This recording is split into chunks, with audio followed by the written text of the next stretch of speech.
Alrighty. What's up, everybody? Peter Gilmore here for a Sunday afternoon video. Football Sunday. Once again, here in the Northeast and in America. Right here on Killer of Demons 669. Thank you all for watching. Make sure you like the video. Hit that subscribe button down below. And let's get sexy. Exactly. Alright, so thank you all for watching. I'm your host, Peter Gilmore, on this Football Sunday. Make sure you like the video, hit that subscribe button down below on this channel and on my other 4 channels, which are all down below in the description box. Find me on Facebook, follow me on Twitter and Instagram. Share this video all over the internet. Don't forget to tap that fucking bell and turn on all my notifications so you never ever, ever, and I mean ever, miss an upload. And that's all I gotta say about that. So like the video, dislike the video, we don't care what you do, and that's all I gotta say about that. Like the video, dislike the video, share the video all over the internet, subscribe to my channels, follow me on social media, Facebook, Twitter, and Instagram, and don't forget to tap that bell and turn on all my notifications so you never miss an upload. And if you do, well, too bad for you. And that's all I gotta say about that.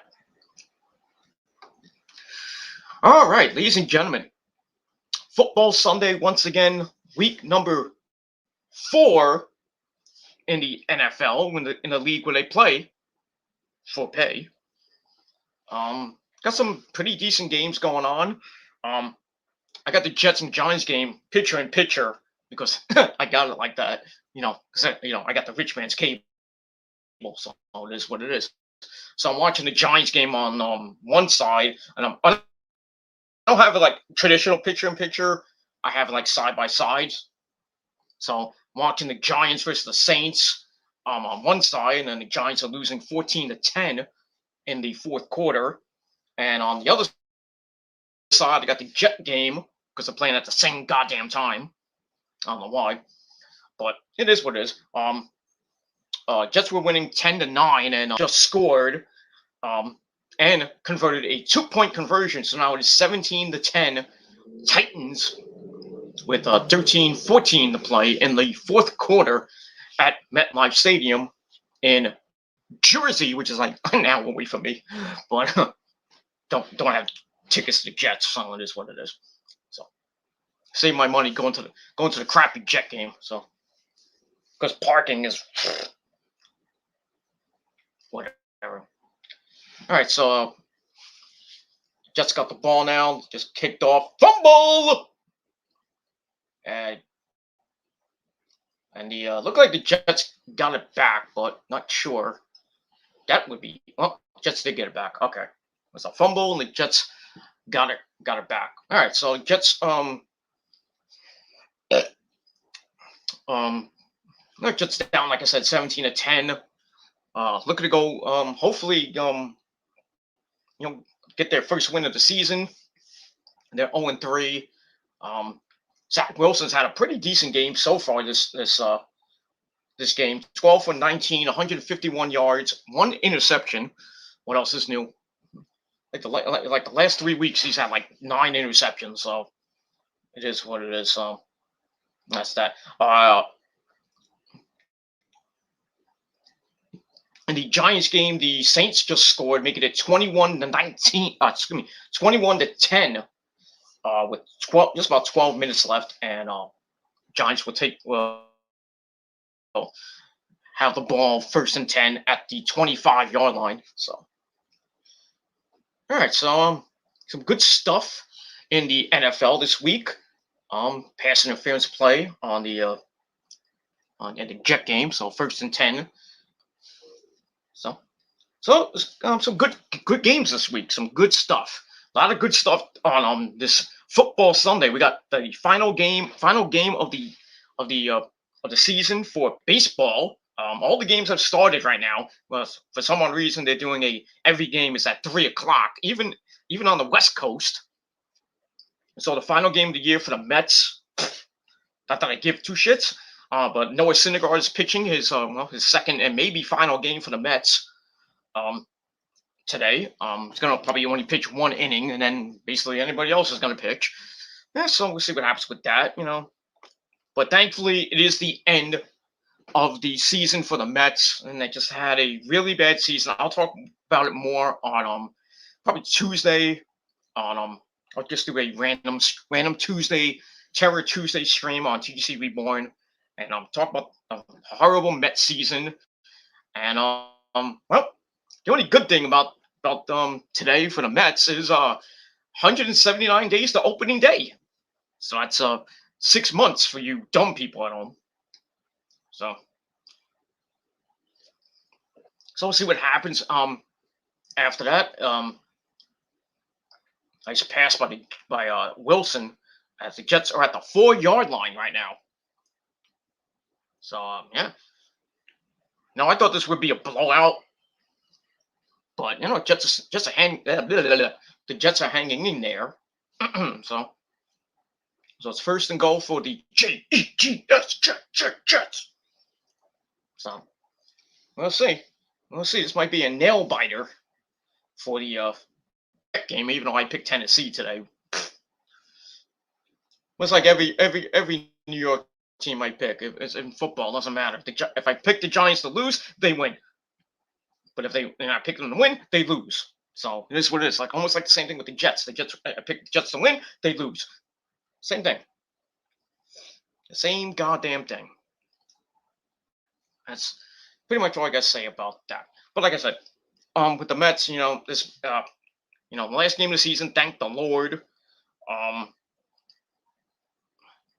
And last game for Luis Rojas, because as of last night's game, Ken Rosendahl of Fox Sports said that Sandy Alderson said that it's more than likely that Luis Rojas will be fired as manager of the Mets. So he gone. Thank the Lord. Get your ass out of here. And Sandy Alderson, you're gone too. So that's all I can say about that. Touchdown Jets, by the way. The Crowder just got a touchdown, and it's now 17-16. Well, tie game, right? About to be a tie game. And that's that. 10 minutes left in the Giant game, as they're about to punt. So, all right. So with 11 and a half left in the Jet game, it is tied up at 17.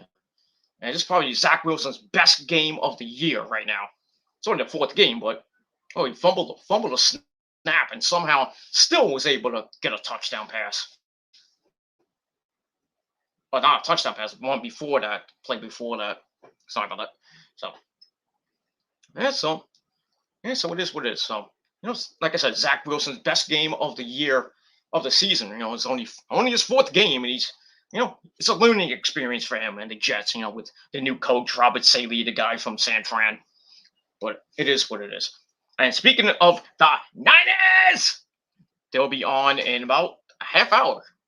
Too bad it's not on Fox, because I was hoping that the game Fox, but it's not here in the the Northeast, because they don't give two shits about the Niners on Fox.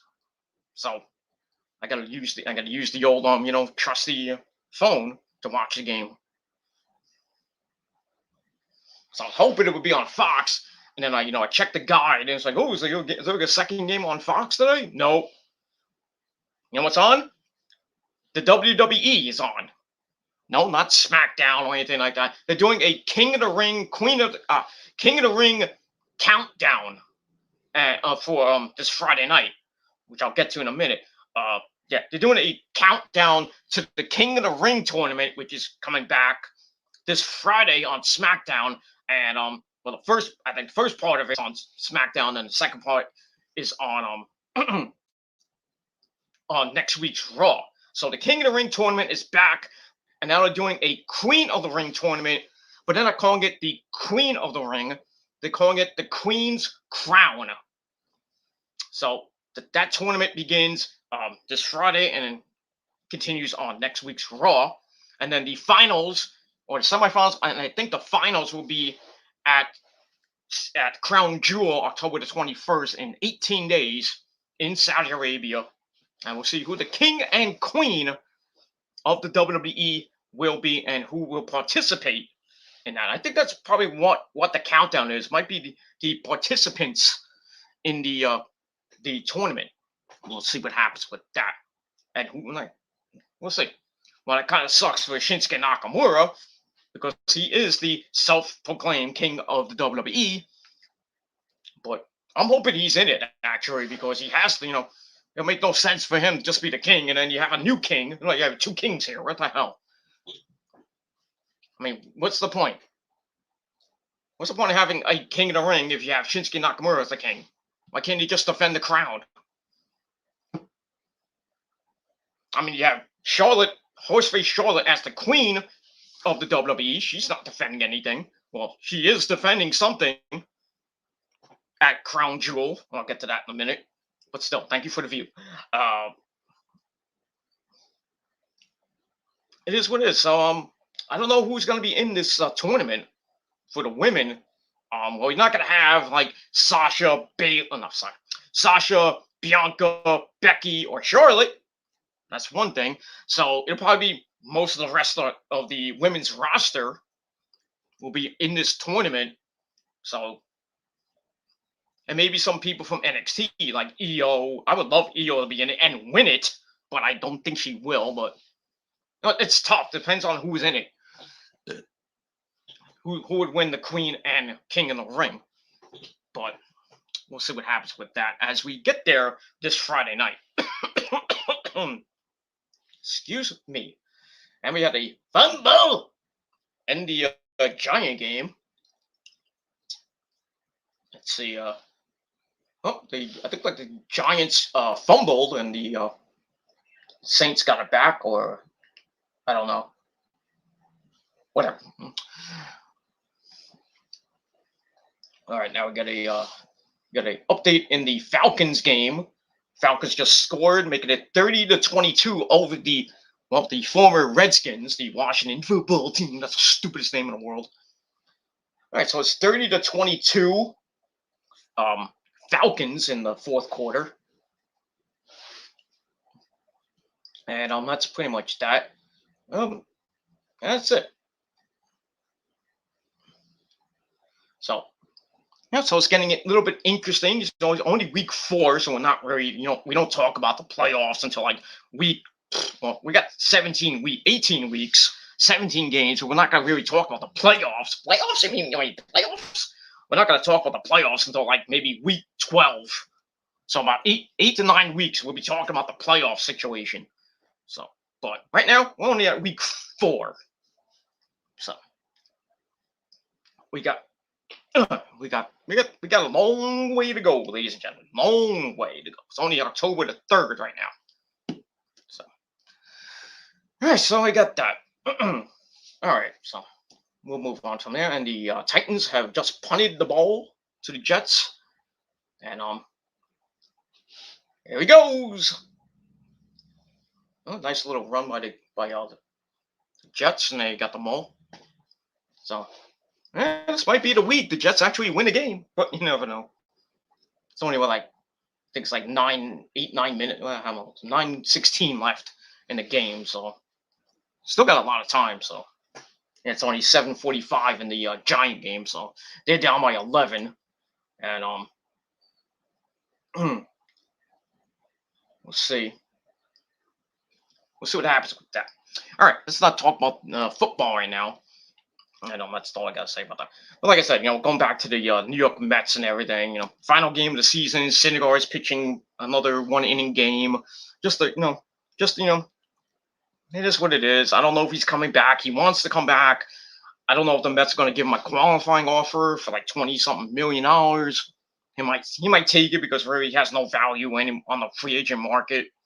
So we'll see.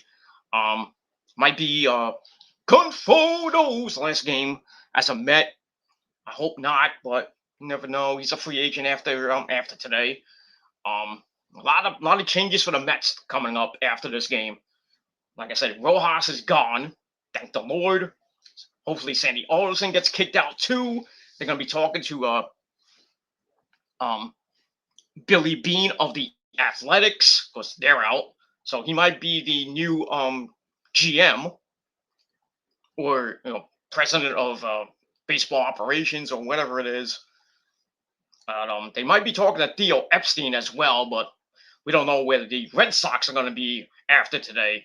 Right now, the Red Sox have the first wild card. They are tied with the Yankees right now for the wild card, with the Mariners and the Blue Jays 1 game back. So we could have a 4-team playoff tomorrow, and so we could have the Red Sox and the Yankees battling it out for the wild card spot with the Blue Jays and the Mariners if everything goes according to plan. The Yankees lose and the Red Sox lose, then they're tied. But if the Blue Jays and the Mariners win, then we got a problem. But we got some exciting baseball today, so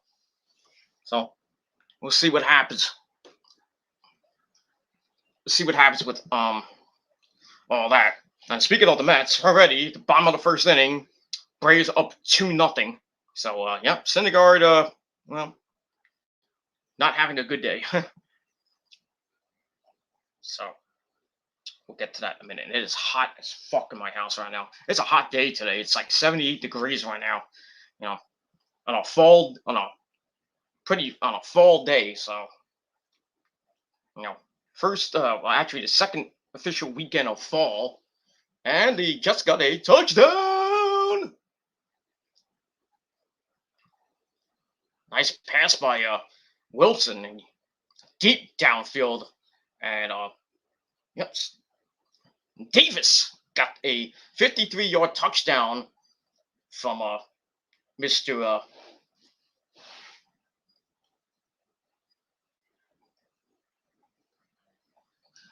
Wilson. So right now the Jets are about to be up 24-17 with some to play, and then the Giant game, Daniel Jones just scored a touchdown. So yeah, pretty close games in the for the Giants and the Jets. Giants are now actually sorry about that. Saquon Barkley had a big run, scored a touchdown, and Daniel Jones went in for the 2-point conversion. So it's now 21-18 Saints with 6:52 to play. So these damn Giants. Thank you for the free view, butthole. Yeah, so it's like pretty close games right now in New York, and that's it. And for you Eagles fans, or you pedophile Eagle fans, you know who that one is. Well, they're down 35-23. So, all right. So 9 minutes left in the Jet game, and I think 5 minutes left in the Giant game. So, that's pretty much all I got to say about that. All right. So, pretty exciting time today. Big sports day. We got the Mets losing already 2-0. What else is new? Final game of the year. A lot of people gonna be gone. Like Rojas. Hopefully Familia goes bye-bye, even though he said he wants to come back. Please don't bring him back. I swear to God, if Familia comes back, there's gonna be an anarchy in New York. And that's that.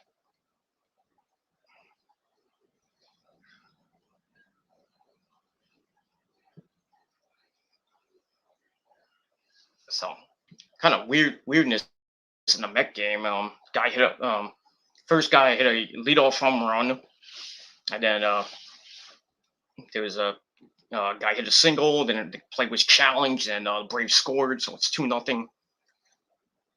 And that's pretty much it. Top of the second inning with Alonso at bat. That's it. All right. So, and with the Yankees, no score. Top of the third, with runners on first and third for the Tampa Bay Rays, who really have nothing to play for. They already got 100 wins, so they got the number 2 seed, or the number 3 seed, I think. number 2 or number 3, I forget. But yeah, so they have nothing really to prove today, other than sweeping the Yankees and hopefully ending putting them out in the playoffs. That's another story for another time. And with the Red Sox, they're losing 1-0 to the Nationals. Bottom of the second inning with a guy on second base, 1 out, and that's that. Blue Jays are up 3-0 over over Otaku's Orioles. What else is new? Freaking Orioles have lost 109 games this year. Whew, that's sad.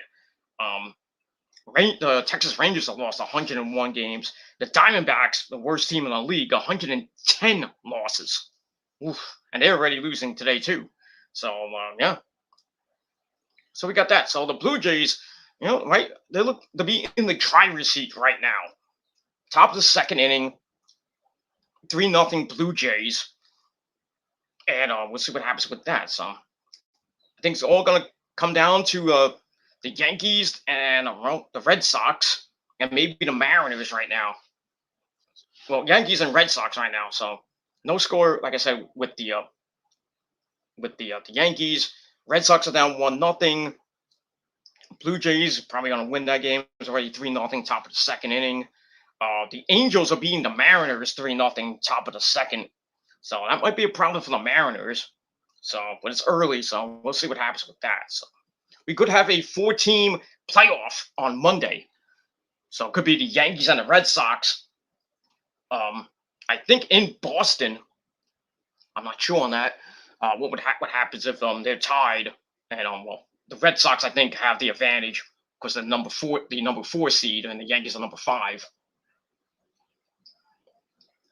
And we'll see what happens with that. So,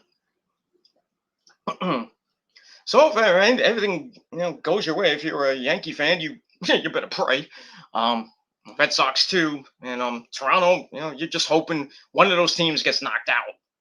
So, but like I said, we could see a 4-team playoff tomorrow. We have the Red Sox and the Yankees going at it, and the Blue Jays and the Mariners going at it, and then whoever wins that will go to the wild card, and then face each other on, I believe, Tuesday or Wednesday. So I think the division series starts on Thursday. So not much time, not much rest and everything. So we'll see what happens with all that. Later today, we'll find out who goes to the playoffs. And I think I think that's pretty much. Let me just check one more time. Pretty much it for that. I think all the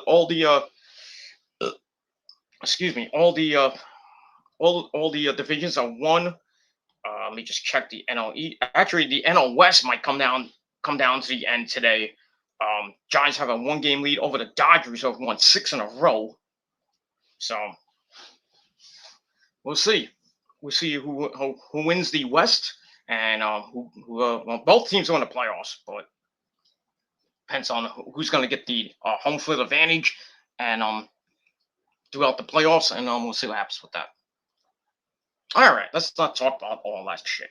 All right, ladies and gentlemen, on this football Sunday, October the 3rd, 2021, this beautiful Sunday afternoon. It's around 80 degrees, nice, early fall, really late summer, but feels like summer. Nice 78 degrees now. It's gonna rain later today, tonight into tonight, and for most of the week, it's gonna be like on and off all week with the weather. It's gonna cool down a little bit, and then by the end of the week, I think it's gonna be like around 72 degrees. So not bad. Not bad, but eventually I would think by Halloween, which is coming up in 4 weeks. So we're about 4 weeks away from Halloween, the temperatures will probably start going down to about the 50s and the 60s as high temperatures and stuff like that. And then by that time the sun will be going down about 6 o'clock. Right now it's about 6. Going to be going down about 6:30. So that's all it is. So. Get ready. The end of the year is fast approaching. So let me move on with that. All right. Like I said, on this beautiful, sunny football Sunday, October the 3rd, 2021, it is time for your late and out-of-date Smackdown and Rampage reviews for October the 1st, 2021. All right, so big Friday night on Smackdown. We had the first night of the WWE draft, and we had some surprises, a couple of surprises. But most of the show was we had Brock Lesnar on the show, and we heard that he is a free agent and he can go wherever the hell he wants. He can go to Raw, he can go to NXT, he can even go to AEW. He is a free agent, so who knows? We could probably see Brock Lesnar on Dynamite this Friday night, this Wednesday night, but I doubt that at the 2-year anniversary show. So, but you never know with Tony Khan because he's got that money, and Brock, just loves that money. So, well, I think if Brock Lesnar went to AEW, I think everybody would be gone. So just mow down everybody.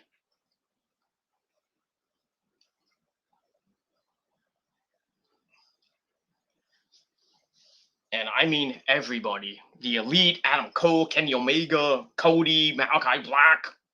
They'll just murder everybody, so. But I don't think he's gonna go there, but I just think somebody's gonna pick him up. I just don't know who, so. But it is what it is. So, like I said, we had some surprises. Some teams stayed, some teams broke up, as usual. We had a couple of NXT call-ups.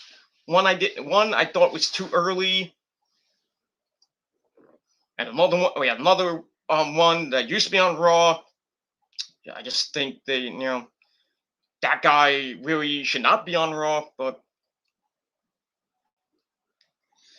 it is what it is. Sorry, my head is pounding right now because of the heat. So usually when the weather changes, my head just pounds, and it is what it is. But I just had a really rough week this week, and that's all I gotta say about that. I had a pretty good yesterday. I had a pretty good day yesterday, and that's that. But Friday I had a really bad day.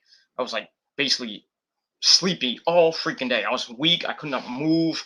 I just stayed in bed all day, and that's pretty much it. And I've been up since 8:30 this morning actually. So gonna after this video, I'm gonna watch try to watch some of the Niners game, and then maybe take a nap, and then get up and maybe have some probably. Well, it's lunchtime now. It's like 4:00 now. I already had my breakfast like a couple hours ago, so I don't know, and don't care about that, and that's pretty much all I got to say about that. All right, so like I said, SmackDown had the draft, some surprises here and there, but we had an interesting ending to the show. But we had so night one was kind of meh, but we got night 2 of the draft tomorrow night on Monday Night Raw. That's gonna be a long show, 3-hour show, of course. So we'll see what happens with night 2 and who might be drafted on night 2 from Raw, SmackDown, NXT. We'll see what happens with that. Got some big names still on the board, like Brock Lesnar. Well, I'll get to that in the rest of the draft in a minute.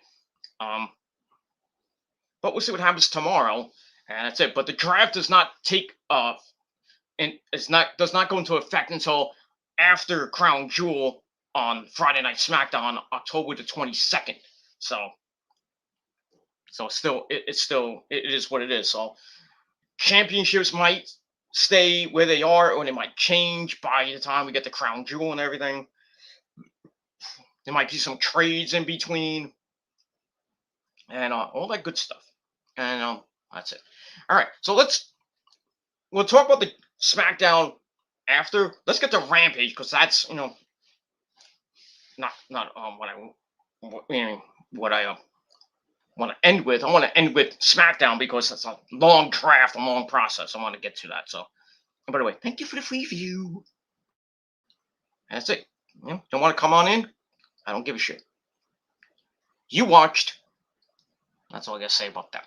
All right, so let's get to Rampage real quick, and then we'll get and the entire draft as of right now. So hopefully we can.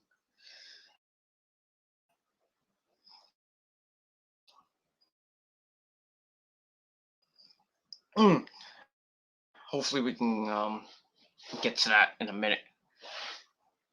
As my computer has to take a dump on me, as always. Okay, hold on. Here we go. Here we go. Here we go. Here we go. Here we go. Here we go. All right. All right. So Rampage came your way from Rochester, New York. Once again, the home of Brodie Lee. So another Brodie Lee episode. Another tribute show from Brodie. But this was an okay show. Nothing great. The preliminary rating already came out, and not so good. Not so good for AEW. So not good. The preliminary rating was 594,000 views. Ouch. And if I'm lagging, you know why, but it is what it is. Yeah, so 594,000 views for Rampage this past Friday night.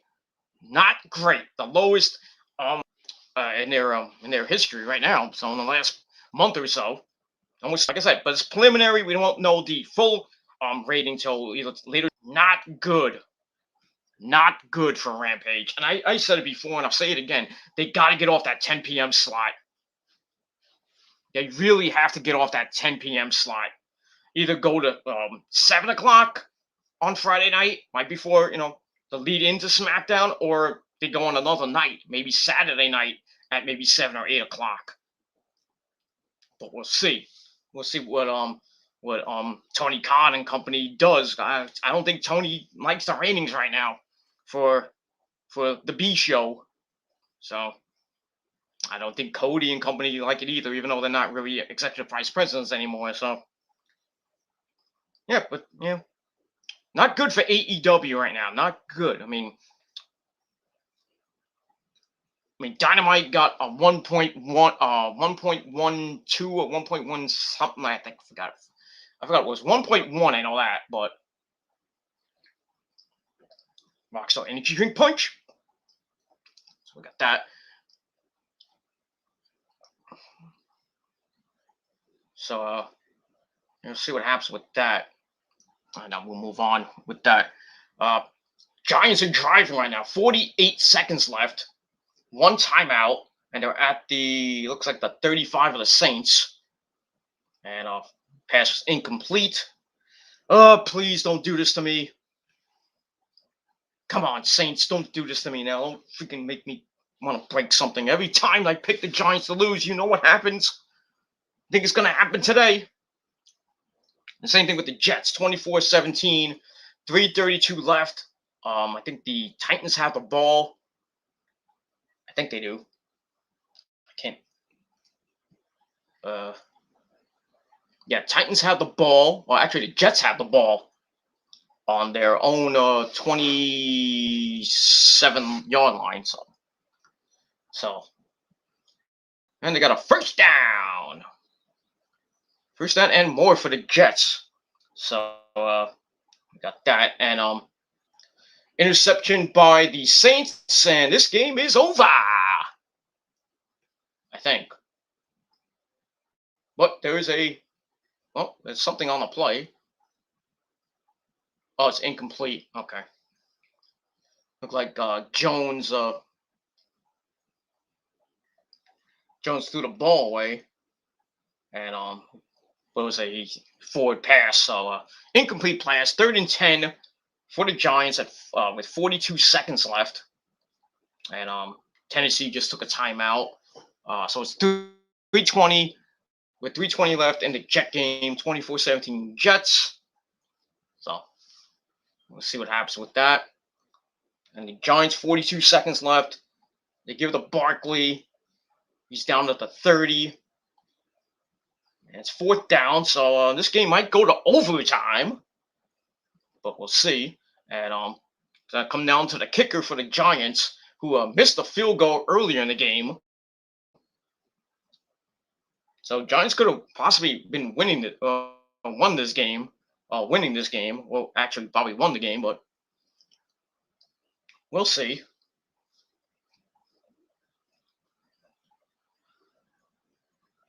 Showing a Jet highlight, I think, against the Cowboys from like 2 years ago.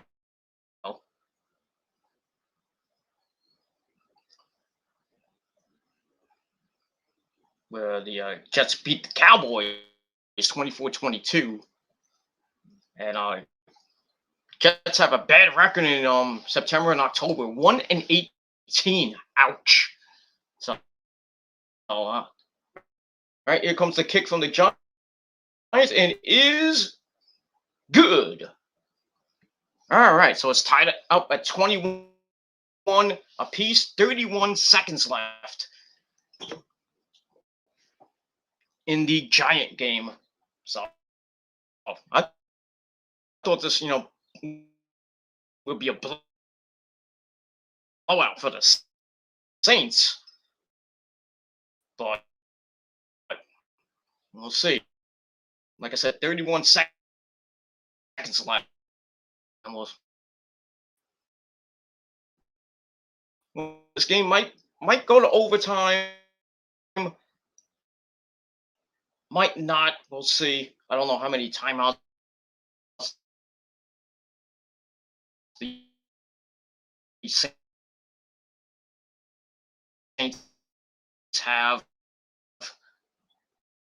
Anyway, let's move on. Right, so let's the Rampage before I talk forever. Like I said, Page, not a great rating.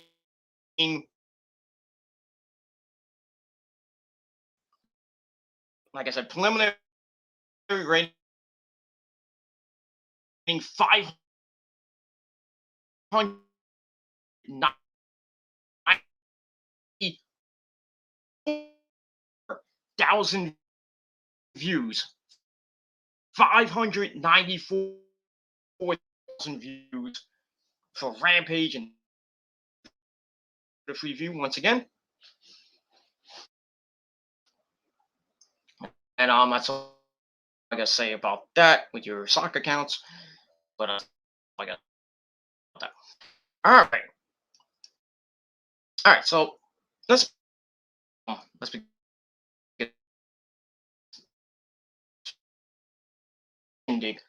All right. So decent, not decent, not a great episode, but pretty decent episode. Another one for Brodie. Brodie Lee, because they're in Rochester. I think the match with Brian Danielson and Nick Jackson, which started off the show. Brian Danielson's second official match in AEW, coming off the epic 30-minute draw. Kenny Omega, and still going on with that feud here and there. They have Christian Cage and Luchasaurus and Jungle Boy in the mix, with the Bucks and Adam Cole Oh baby. But we'll see what happens with that later. All right. So we saw not Dynamite, Rampage with Bryan Danielson and Nick Jackson. Nick Jackson came out with his brother Matt Jackson and that stooge Brandon Cutler. Danielson came out by himself, of course.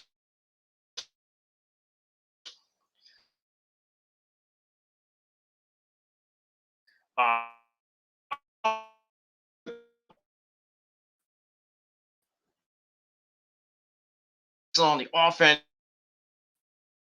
switch by Danielson. He does a tope outside the ropes onto Nick Jackson. Follows up with a top rope drop kick, followed by the roundhouse kicks, the just kicks of doom. Then he locks Nick in a dragon sleeper with the Danielson's eyes. Then a big time lariat sends Danielson down as Nick tries to go for a top rope maneuver, but misses. Danielson gets in a double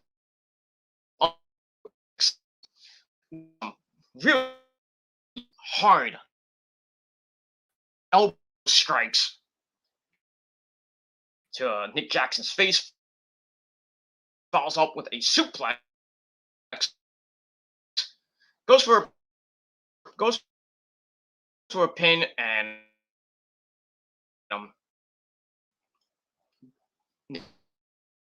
Nick Jackson kicks out.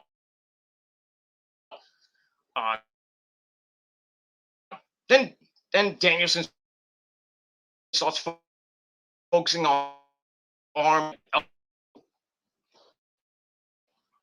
as he starts up the submission game. Nick tries to trade up strikes with Danielson briefly. That doesn't work. Danielson starts lining him up some big time chops.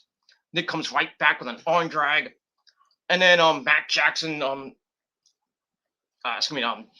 ref is distracted as Danielson is jumped outside the ring by Matt Jackson with a spear. He's like, "Did I do that?" So, all right, then we go to break. We come back. Nick is still on the offense with his own of just kicks. Giants are now in overtime with the Saints. That sucks. Hopefully the Saints win, but you never know. So, all right, in the Jet game, we got 2 minutes left. Tennessee's going down the field. Second down with 2 minutes left, and the Giants got the ball in overtime. What happens with that? The Giants score a touchdown. Game is over. So, because I think how works.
All right, we're back. Sorry about that. The mic went off as usual. I almost lost my thing. It is what it is. All right, so recap when I just lost. Um, uh, what was like? Ricky Starks talks about Brian Cage. Said he's gonna he's gonna kick Brian Cage's ass. Blah blah blah blah. Continuing that little feud they have. Then Ricky Starks joins Excalibur on commentary. We hear from Punk. Punk says his experience beat Powerhouse Hobbs, even though he barely got the win. He says the honeymoon period is over and he wants to get down to business. He's got a big target on his back and he wants the best people to step up. But note that nap time is always on the menu. So we shall see what happens with CM Punk and all that. And there was a fumble by the Giants, but they got it back. Damn. But looks like they got, well, 2nd and 11 for the Giants. 6 minutes to play. Tennessee's right in the red zone. Pass down to looks like the 8 yard line with 1 minute to play. So that game could be going into overtime. Oy, oy, oy. Giants are now in field goal range. So if they get a field goal, the Saints can go downfield and either score a field goal to tie the game or get a touchdown to win the game. So exciting final minutes in New York football. And Tennessee does not have a timeout left. 33 seconds left. They're at the 2 yard line. Let's see what happens with this. If the Jets can hold them, or they'll choke it like they always do. And, well, broken up on 1st and goal with 19 seconds left. And the Giants might actually win this game because they're at the 3 yard line now. Damn! Every time I pick the Giants to lose, I can't win every year for like the last 8 years. Without a betting man. So I lose a lot of money. Not that I really don't have a lot of money as it is, but it is what it is. All right, so the Giants 5 yard line, 3rd and goal. Let's see if they can get it in. Barkley is in, and the Giants win. God damn it. So the Giants win their first game of the season, 27-21, over the Saints in New Orleans. Fucking shit. God damn it. Every time pick Giants to lose, they win. It is what it is. It's been that way for a long time. All right, so the Giants win, and in the Jet game they just scored wide open pass. So the Jet game is going to overtime as well. So yeah, New York teams are going into overtime. 16 seconds left for the Jets. So we'll see what happens with that. No timeouts for either for them either. So that's that. All right. So the Giants are now 1-3 on the year. Not that anybody gives two shits. And that's it. And they face the Cowboys in Dallas next week. That's a 4:00 game. So that game's on Fox, of course. So it is what it is. I'm not going to show them Niners next week. All right, so that's that. So the Giants have won 27-21 in overtime, and looks like the Jets will be going into overtime as well. All right, we'll move on. All right, we'll move on. Did my mic go off? No. Okay, we're good. All right, so going back to Rampage, Challenger, whoever that might be, and we'll see what happens on Wednesday night on the 2-year anniversary of Dynamite, and that's it. So I gave Punk's promo 3 out of 5 stars, and that's it. All right, then we go to match number 2 on the night.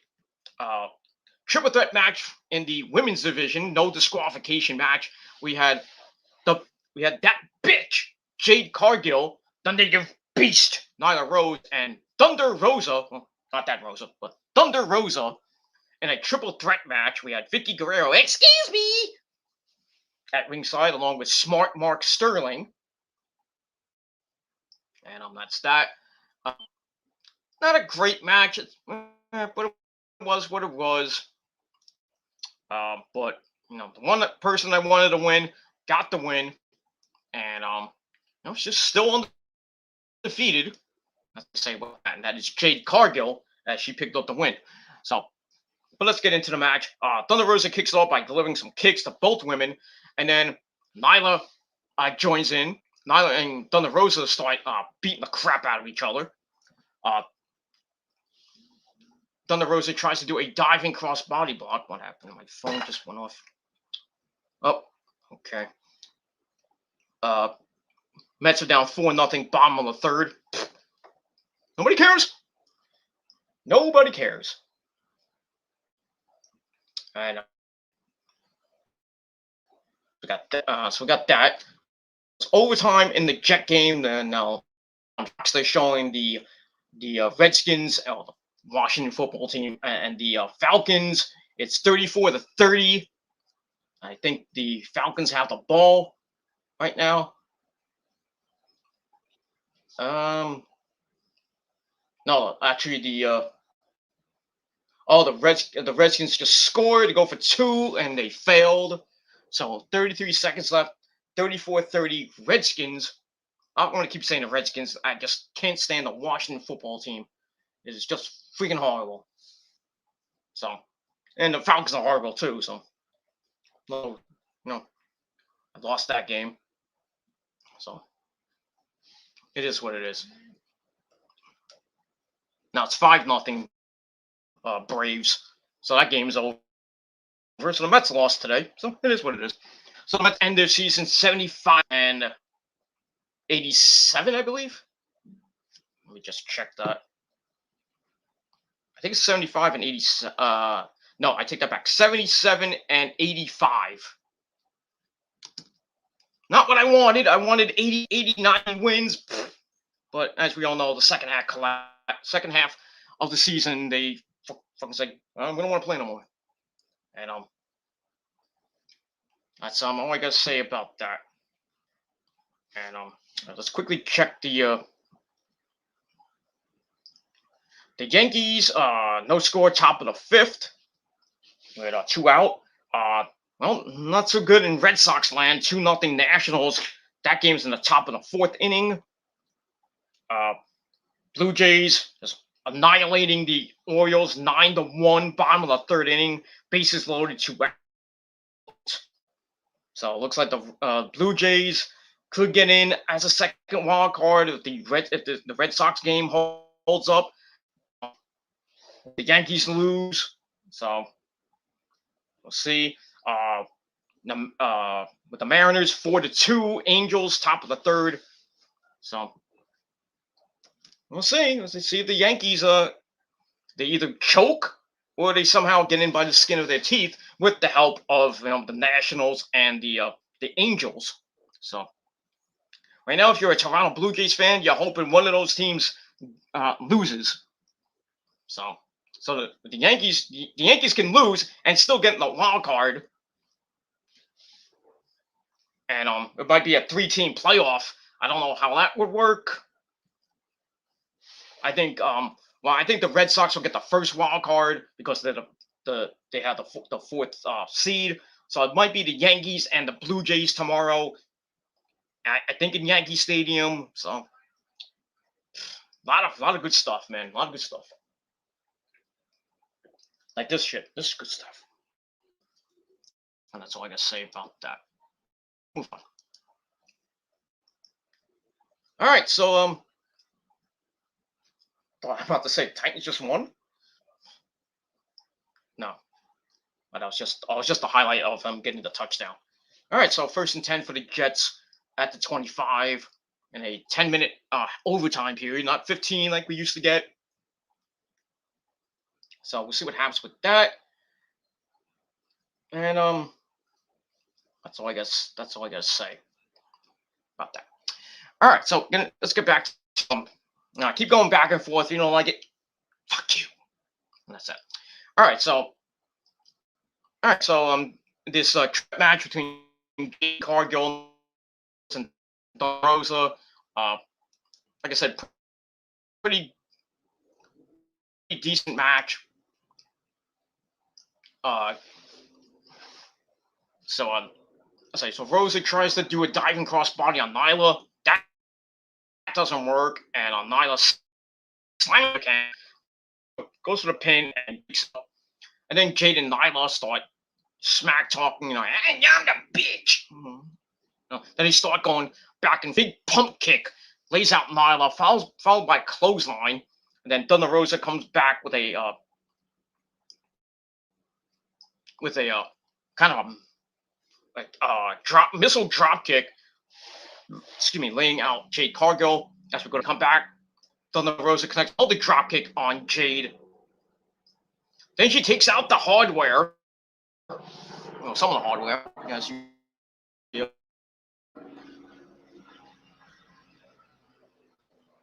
hear it. I think there's a helicopter went past, something like that. They want to get me. No. All right, so Thunder Rosa brings out a trash can, puts it over Jade Cargill's face, and then Rosa bounces off the ropes with another drop kick right into the trash can. Ow! Goes to the pin. Nyla breaks it up. Nyla looks like choke slam. Thunder Rosa counters, pushes her off into Jade, who gives Nyla a spine buster. Then she hits a pump kick, taking out Thunder Rosa, and then Nyla and Jade go back at it again. Nyla has Jade in a single leg ball to a neck breaker, but breaks it up. Rosa tries to look for a drop kick on Nyla, but she moves out of the way just in time.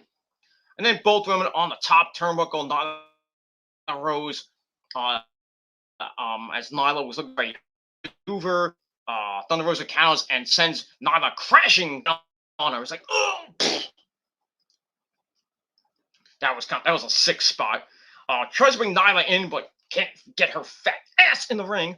But she finally gets her back in, and then Jade Cargill takes a chair, just starts on Thunder Rosa with not so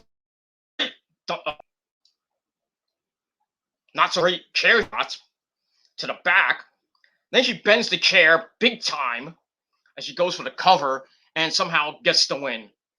So, a great brutal match, but still pretty decent match for what it was. I gave it 3 out of 5 stars. Jade Cargill gets the win, and she remains undefeated. And that's all I can say about that. Not a bad match for a Rampage, but it is what it is. All right, after that, we get video package by one and only Man in Black, Malachi Black, Tommy End, whatever you want to call him. Man, the House of Black. So we hear from him. He hopes that the black mist that he sprayed on Cody a couple weeks ago hit every nook and cranny. It festered. It's gonna fest. It's gonna eat Cody alive, and then just what he takes to eat like himself. And as for the Nightmare family, he says he's done with them. But as the rest of the AEW, he says plenty of souls in the company that need to know their own truth. And there are plenty of toll that needs to be collected. So he's basically trying to do a carrying cross type gimmick. It's like, you will pay the toll. And everybody will fall and pray. No, not like that. All right, so we'll see what happens with Malachi Black and what his next feud is. And that's pretty much it. So I give that 3 out of 5 stars. That's it. We have a lot of video packages and only 3 matches on shows. You got to fit things in here and there. So after that video package, we go to another one.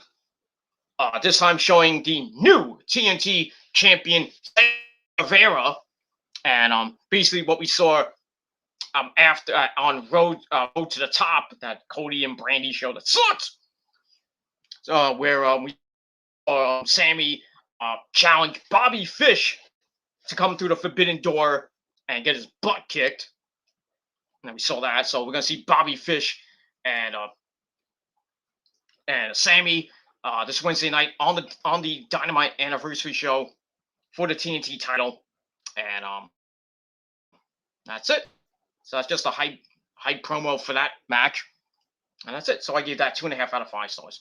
All right, then we go as always to the main event interview with Mark Henry, who gets words from Matt Hardy and Orange Cassidy on the hair versus hair match between Cassidy and Jack Evans. So Mark's asking Cassidy's like, what do you feel about the hair versus hair match? And Cassidy's like, what? There's a match? I'm in a match? What? Versus hair match. You get your head shaved. And Cassidy's like, I guess I'm gonna win. And then freaking Matt Hardy's like saying that Jack Evans is gonna win, and Jack Evans promises Hardy that he's not gonna fail him and everything. So, not it's not funny with Cassidy like, oh, I'm in a match. I guess I'm gonna win. Obviously, he's gonna win. Duh. So, anyway, then we hear Mark Henry as always like, the time for talk is done. It's time for the main event. I'm like, shut up. I hate when he says that. It's annoying. We don't need, we don't need these pre-match freaking interviews, right at the end of Rampage. Just get to the goddamn match, please. So anyway, then we get to the main event, the hair versus hair match. Jack Evans and Orange Cassidy. Was what it was. Wasn't great. I think we all knew who was gonna win anyway. So it's also Matt Hardy trying to come behind Cassidy for distraction. Evans comes in for a schoolboy to steal the win, but Cassidy kicks out. Evans tries to charge at Cassidy. He missed. Cassidy delivers those nice kicks that he does. Oh! So he has that. Cassidy swings around by his hair until he's dizzy. Lets him go. Like, oh. And then Matt Hardy tries for another distraction, which sets up Evans with a corkscrew kick to Cassidy. Then he connects with a 450 splash on the outside as both men are about to get counted out. Evans gets back in the ring as the ref's now focusing on Cassidy. Cassidy finally gets back in the ring in time as Evans starts beating him up a little bit. Connects with a sting sky twister for a near fall. To the top and goes for another sky twister press. He missed it. Cassidy capitalizes with a swinging DDT, followed by a diving DDT from the top rope. So Hardy's like, he sees that Jack Evans is about to lose, so he calls out the troops. So Butcher and the Blade come out, and Butcher and the Blade come out and try to get involved, but then Chucky T, Wheeler Yuta, and Chris Statlander of the Best Friends, give me a hug. They all come down, they block them like a big wall. Comes out, the Dark Order start coming out, and like the entire Dark Order comes out as the rest of the Hardy entourage comes out. So they form a wall, so the Hardy family can't get in the ring. Well, in the ring, Evans is start arguing with the ref, and then Bryce, and then Cassidy just loads up, boom, Orange Cross Punch. 1, 2, 3. Orange Cassidy gets the win, and that's pretty much all I gotta say about that. Match wasn't great. I gave it 2.5 out of 5 stars, and that's it. And then after the match, you know what happens. So, Evans gets his head shaved by Chris Statlander and the rest of the Best Friends and the Dark Order, and that's it. As Matt Hardy, he was gonna try to save Jack Evans, and Matt Hardy's like, fuck him, and leaves him for dead, and that's it. And then the show ends with the Dark Order in the ring with Orange Cassidy and the Best Friends, and I think my thing went off again. Okay, no, it did not. Thought it did. So yeah, the Dark Order and the Best Friends are in the ring. They're all hugging and everything. -1's in the ring. They pick them up and everything, and then crowd chants for them. But Brodie, then we get a great big group hug, and that ends Rampage. And that's all I gotta say about that. So an okay episode of Rampage. Nothing great in the rings. Like I said, 594,000. Yeah. They got to get off. They have to get off Friday nights at 10 o'clock. They really do. And that's all I got to say about that. And we'll move on from there. All right. So my final rating for Rampage, I gave a solid 7 out of 10 stars. And that's pretty much it. All right. The Jets are about to score. They're at the first and goal. That's that. Arizona just scored 7-3. Arizona against the Rams. So one of those teams is gonna go 4-0. So I really don't care because I'm hoping the Niners win today so they can stay one game back. But it is what it is. Oh, the Jets had them wide open, and Wilson underthrew the ball. Just could have won the game 31-24, but it's second and goal right now. Ugh. I had Tennessee to win, but what happens when I pick the New York teams, Had him he was wide open. Wide open. And he underthrew it. Not that you're going to catch that. Oh, okay. The Niners scored 7-0 Niners. And that's it. And they... Nope. Looked like Jets almost scored, but they blocked them at the 1. So it's third and goal for the Jets. And they could possibly look like they're about to win this game. And that's it. But, the Niners, 7-0. Yes! In San Fran against the Seahawks. And that's pretty much it. Seahawks got the Rams on Thursday night. So the Seahawks could be, they could lose today, and they could lose on Thursday. Even though I picked the Seahawks to win on Thursday, because I don't want the Rams to be 4-0, and then possibly 5-0, and then puts the Niners in a big hole. But we'll see what happens with that. All right, so once again, 7 out of 10 stars for Rampage, and that's it. Not a bad episode, but the ratings stunk. They got to get off. They got to get off Friday nights. Hopefully, it'll be off Friday nights when they in next year. Because right now the ratings are not good. Ever since the first show with CM Punk, which did over 1 million, down they went. Downhill. The last 4-5 weeks they've gone downhill, and 594 is not good. And I know all the AEW haters are gonna start, 594, how low can you go? WJB doing all these videos like, how low can you go? Even though I mentioned it to him, I was like, oh yeah. It is what it is, and that's all I gotta say about that. So, all right, we'll move on from that, and we'll go to SmackDown because I got a lot to talk about SmackDown. That's why I wanted to put Rampage first because it was quicker, and then we go into SmackDown. We'll talk about the draft and everything. All right, so let's get the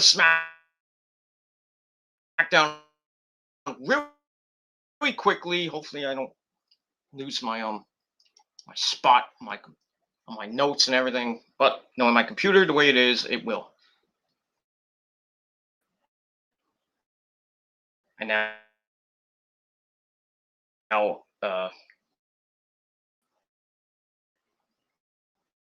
yeah, pick my nose. It is what it is. I'm about to take off my shirt. I don't want to right now, but all right. Let's try to get these notes. I should have had 2 tablets before that, but All right, now it's just not working. Come on, let's go. All right, there we go. It takes a while. So, all right, let's begin with SmackDown, and SmackDown comes your way from the Royal Farms Arena in Baltimore, Maryland, where you know who lives. um, it is what it is. And commentary Cole and Pat McAfee to remind us that the draft does not go in effect until after Crown Jewel on October the 22nd. And then we find out that the main event for the here, she's Bianca Belair. She takes on the returning boss Sasha Banks in a WrestleMania rematch. And we'll see what happens with that.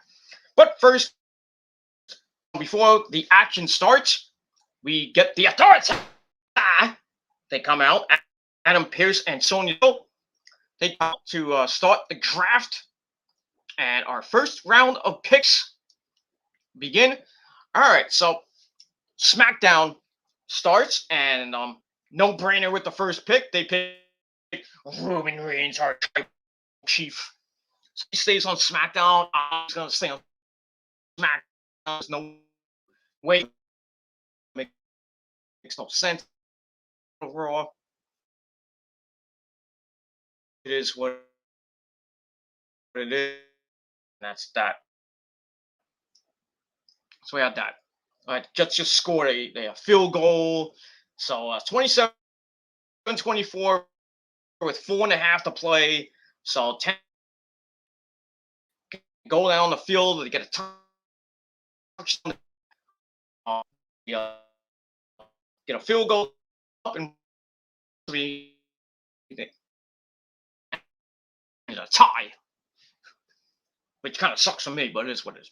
All right, so Roman, the first pick on Raw, on SmackDown.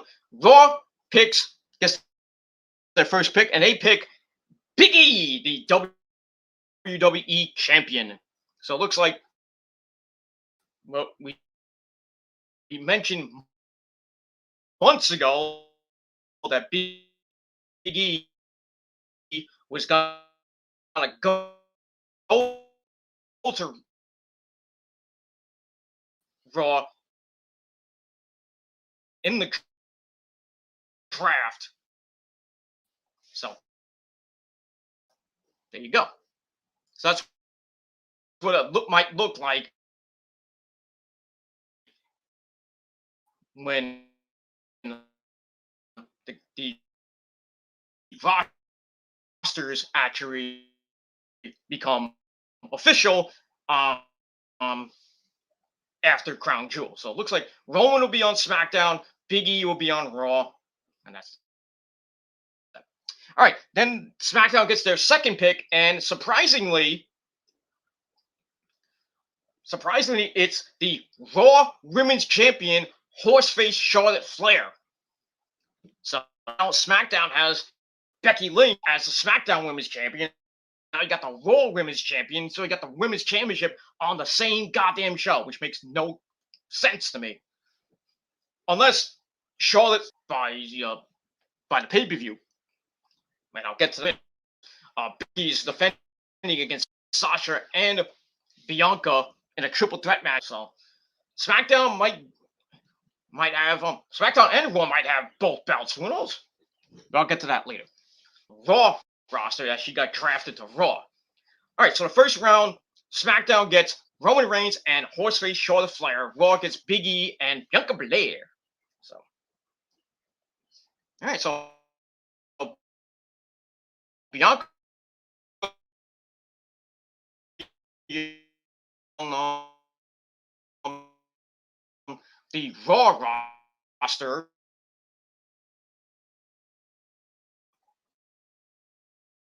What happens with that?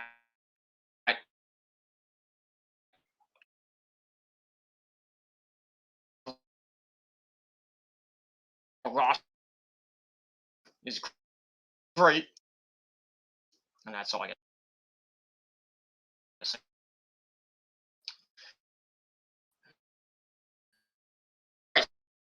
that, so I got 2.5 ounces.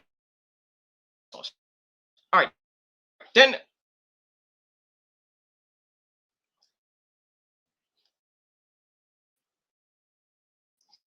we start Roman Reigns, our tribal, the number one pick in the draft.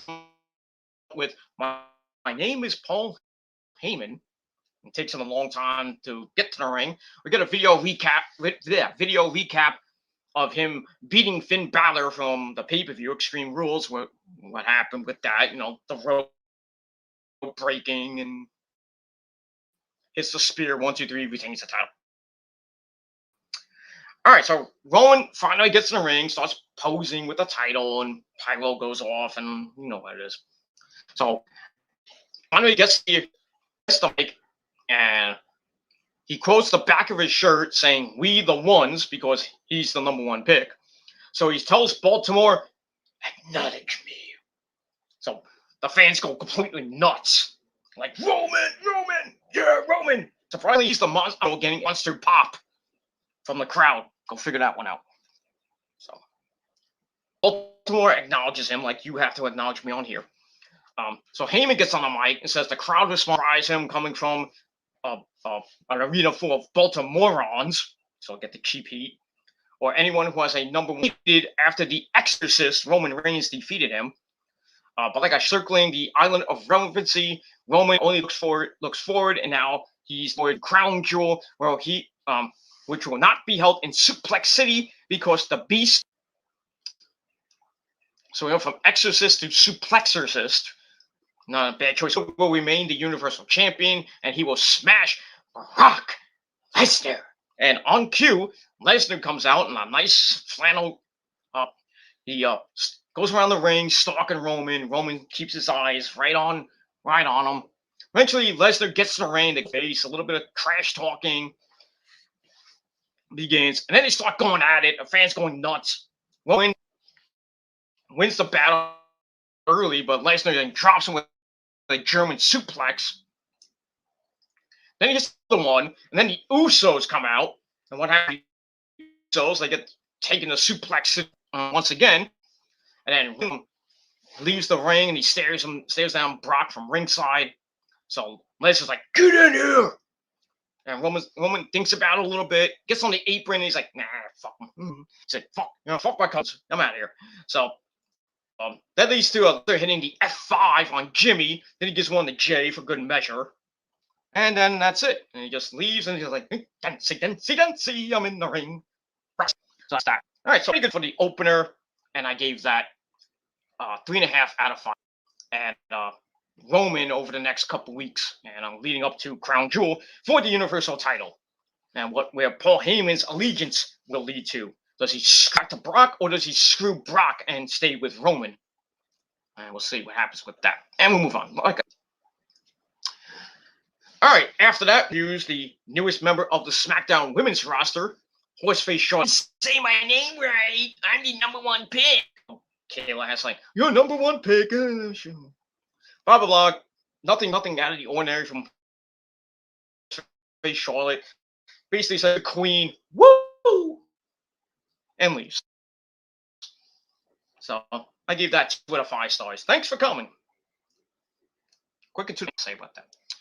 All right. After that, we go to Owens.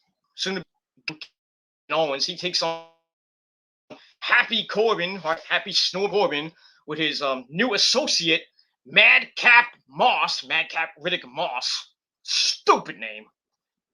And then we hear from them before the match.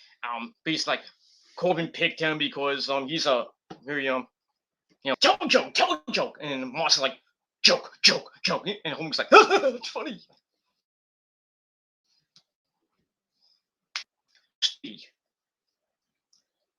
Stupidity. I'm not a big fan of Corbin's gimmick. I'm really not. I'm sorry. Anyways, so we get to this match. Didn't really last that long. I think you knew what was going to happen here. Owens, where they takes him down, beating him up and pound. Coleman goes out in the ring. Gets a clothesline. That's to avoid a dive attempt by Owens. Owens chases Coleman back in the ring, but Musk gets involved, trips Kevin on the apron as we go to. Then a tornado DDT for a near fall. Goes for the stunner. Corbin avoids it. Hits deep 6 for a near fall. Then they go back and forth. Owens wins the battle.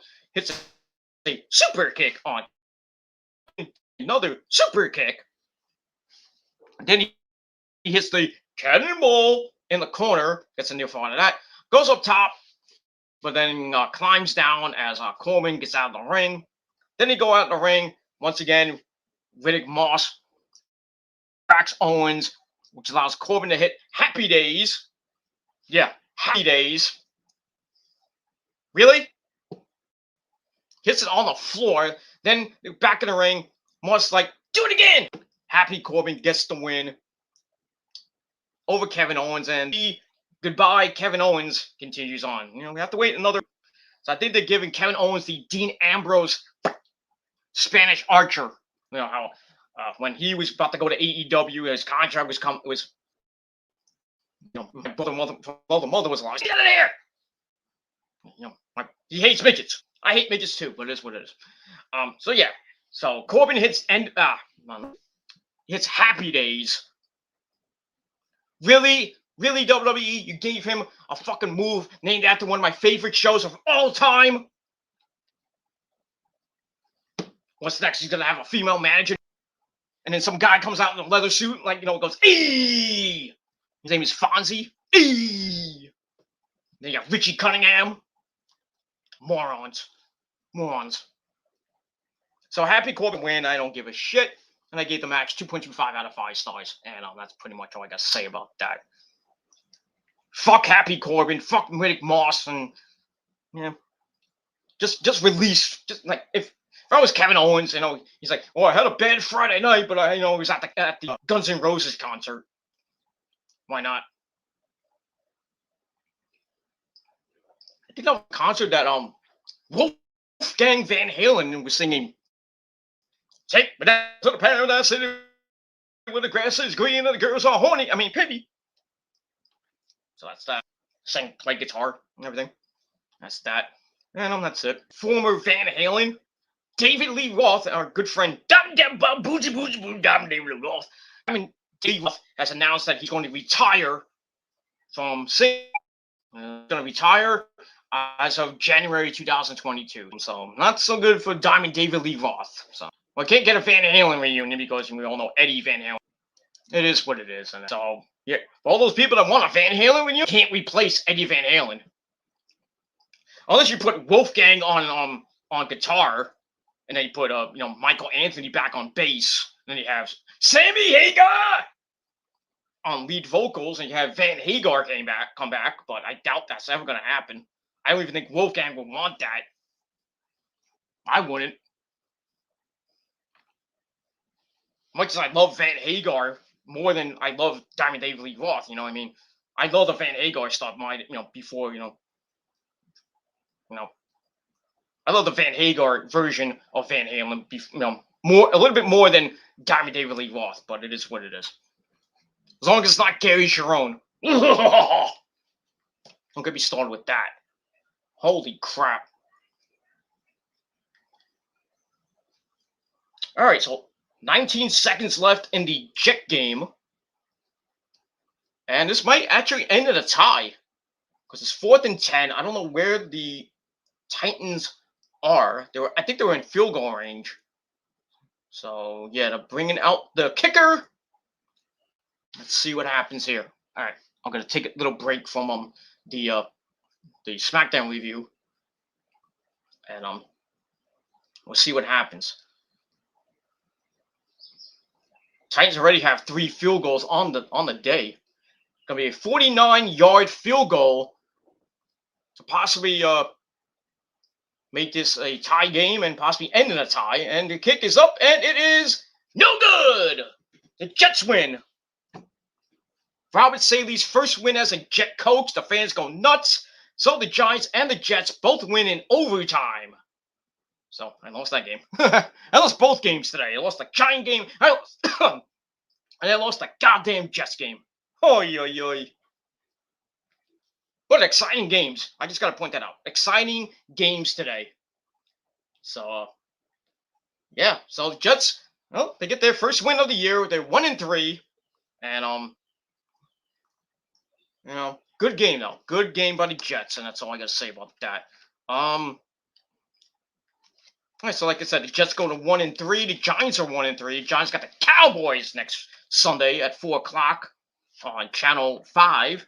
The Jets will travel to London, England, jolly old London, England, for their game against the Falcons. That's a road game for the Jets. That's the road team. Falcons on the home team in jolly old England. That game is at 9:30 in the morning.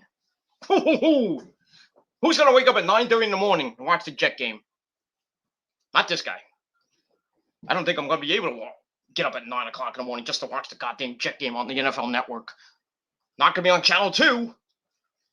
Not gonna be televised. It's gonna be on the NFL Network, and I don't have that right now. I have Red Zone, but I don't have the network.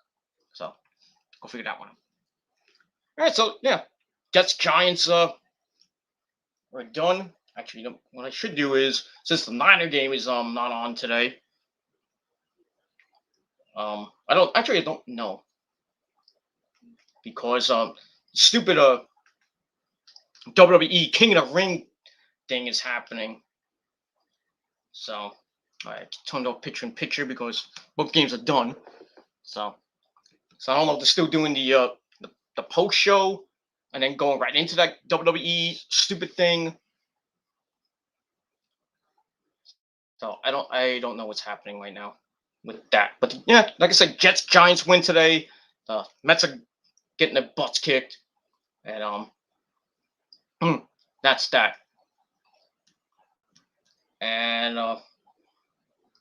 yeah, still going with the post game show on Fox, and then I'm gonna go right into that stupid King of the Ring crap, which I have taped, by the way.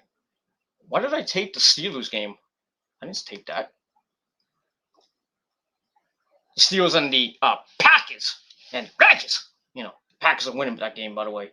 Hold on. Now why did I go? Where's my TV going to trending now? What the hell? I got to stop the recording because I don't want to watch that crap. All right, so I don't have to watch the football anymore. Hold on. Now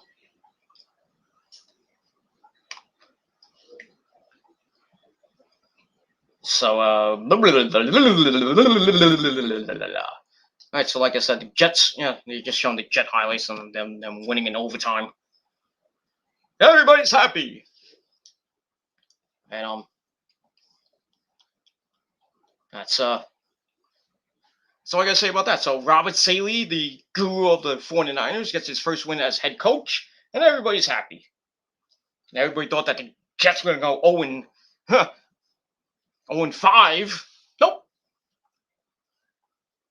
Nope. They look like they might go 1-3, 1-4, or 2-3, which wouldn't be so bad for the Jets. Well, if you're a Jet fan, but the Niners got the off week, the same week as the Jets, which that kind of sucks.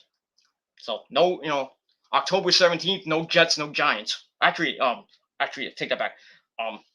Yeah, I was right. October 17th, no Jets and no Niners games. So I gotta watch the goddamn Giants game. Ugh, horrible. And that's it. That's it. All right. So don't worry about that. And then I want to try to get the King of the Ring stuff for you guys. Cause I don't know if they're gonna actually talk about who's in the tournaments. So I don't know. Just get this freaking post game show off already. But anyway, we'll manage with that. All right. So back to SmackDown we go. Kevin Owens and Happy Corbin. Like I said, Happy Corbin wins 1, but 2. Days now, Happy Days. That's what I think of it. So match sucked. So I gave it 2 out of 5 stars, and that's pretty much all I gotta say about that. So just counting down the months and days till Kevin Owens goes bye-bye, and then we'll see him on, I believe, the first edition of Dynamite on January the 5th on TBS. So that's probably when we'll see Kevin Owens. And a lot of people saying that Kevin Owens, if he goes to AEW, which I think he will, I think he'll be the one to destroy the entire Elite. So, and he might join up with like Danielson and Punk maybe.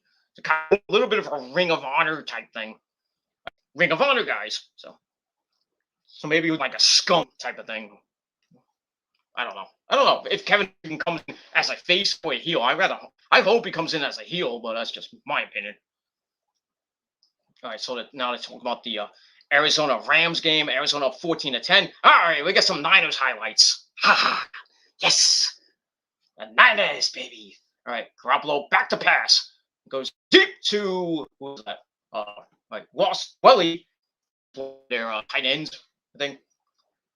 All right, so 7-0 Niners with 7:52 left in the second quarter. So, yes. So it's kind of a tight game. I was hoping this game would be a blowout from the Niners, but it is what it is. All right, now they're talking about the Packers and the Steelers. And Steelers scored. And now Rodgers, they're showing Rodgers, and he's going in, and he gets a discount double check touchdown. So he's going to do it. No, I don't think he does that anymore. Doesn't do that, he gets a touchdown. Just got double check. Let's do it. So 7-7 in the Packers-Steelers game. And Ravens and the Broncos, no score as well in the first half. So we'll see what happens with that. So let's see if Otaku starts yelling at his TV again. So I think I had the Ravens to win that game anyway, so it is wins. All right, so after the Corbin,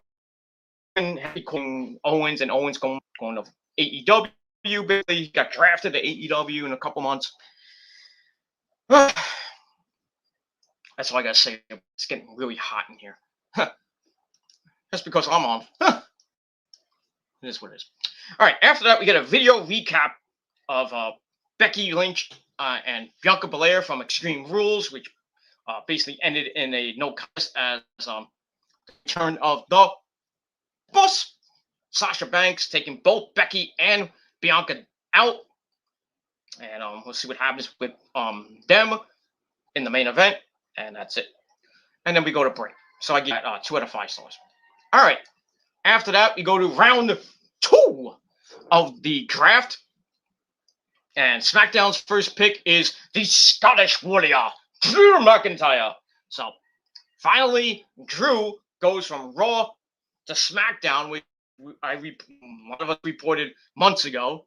So Drew goes to SmackDown. He's going to start his thing with Roman. I don't know when, but a lot of people thinking that Roman's going to be the one to lose to Drew. Drew's going to be the I don't know what we can call him, the Tribal Chief Slayer. Yeah, so Drew McIntyre, the first pick in the second round. Then they also get the New Day. So the New Day, once again, go back and forth. Because last year they went to Raw, and then they had to give up the titles to Street Profits. So we had all that crap going on. So yeah, so the New Day are back on SmackDown. Kofi Kingston and Xavier Woods back on SmackDown. Fans did not like that. They were hoping that the New Day will stay on Raw. So we have a big, once again, another New Day reunion. Now that Big E's on Raw. So once again, they're separating the New Day for the second year in a row. Yeah, so SmackDown got Roman. They got Horseface Charlotte Flair. They got a cough. Now they got Drew McIntyre. And now they got the New Day. So the New Day is going to be in the tag team division. Not that there's a great tag team division on SmackDown anyway. So we got that. And in the second round of the draft, Raw selects RK Bro, so Randy Orton is wanting his voice, and Matt Riddle, the tag team champions. They stay on Raw. And also going to Raw, a surprise. It is the rated R superstar Edge thing. So Edge goes to Raw, and That's that. Maybe he thought that Edge and Roman could have had a program, but that's not gonna happen. Because Edge is gonna finish up his thing with Seth Rollins at Crown Jewel. So after that, he's gonna be on Monday Night Raw, and we'll see what happens with Edge Stain after all that.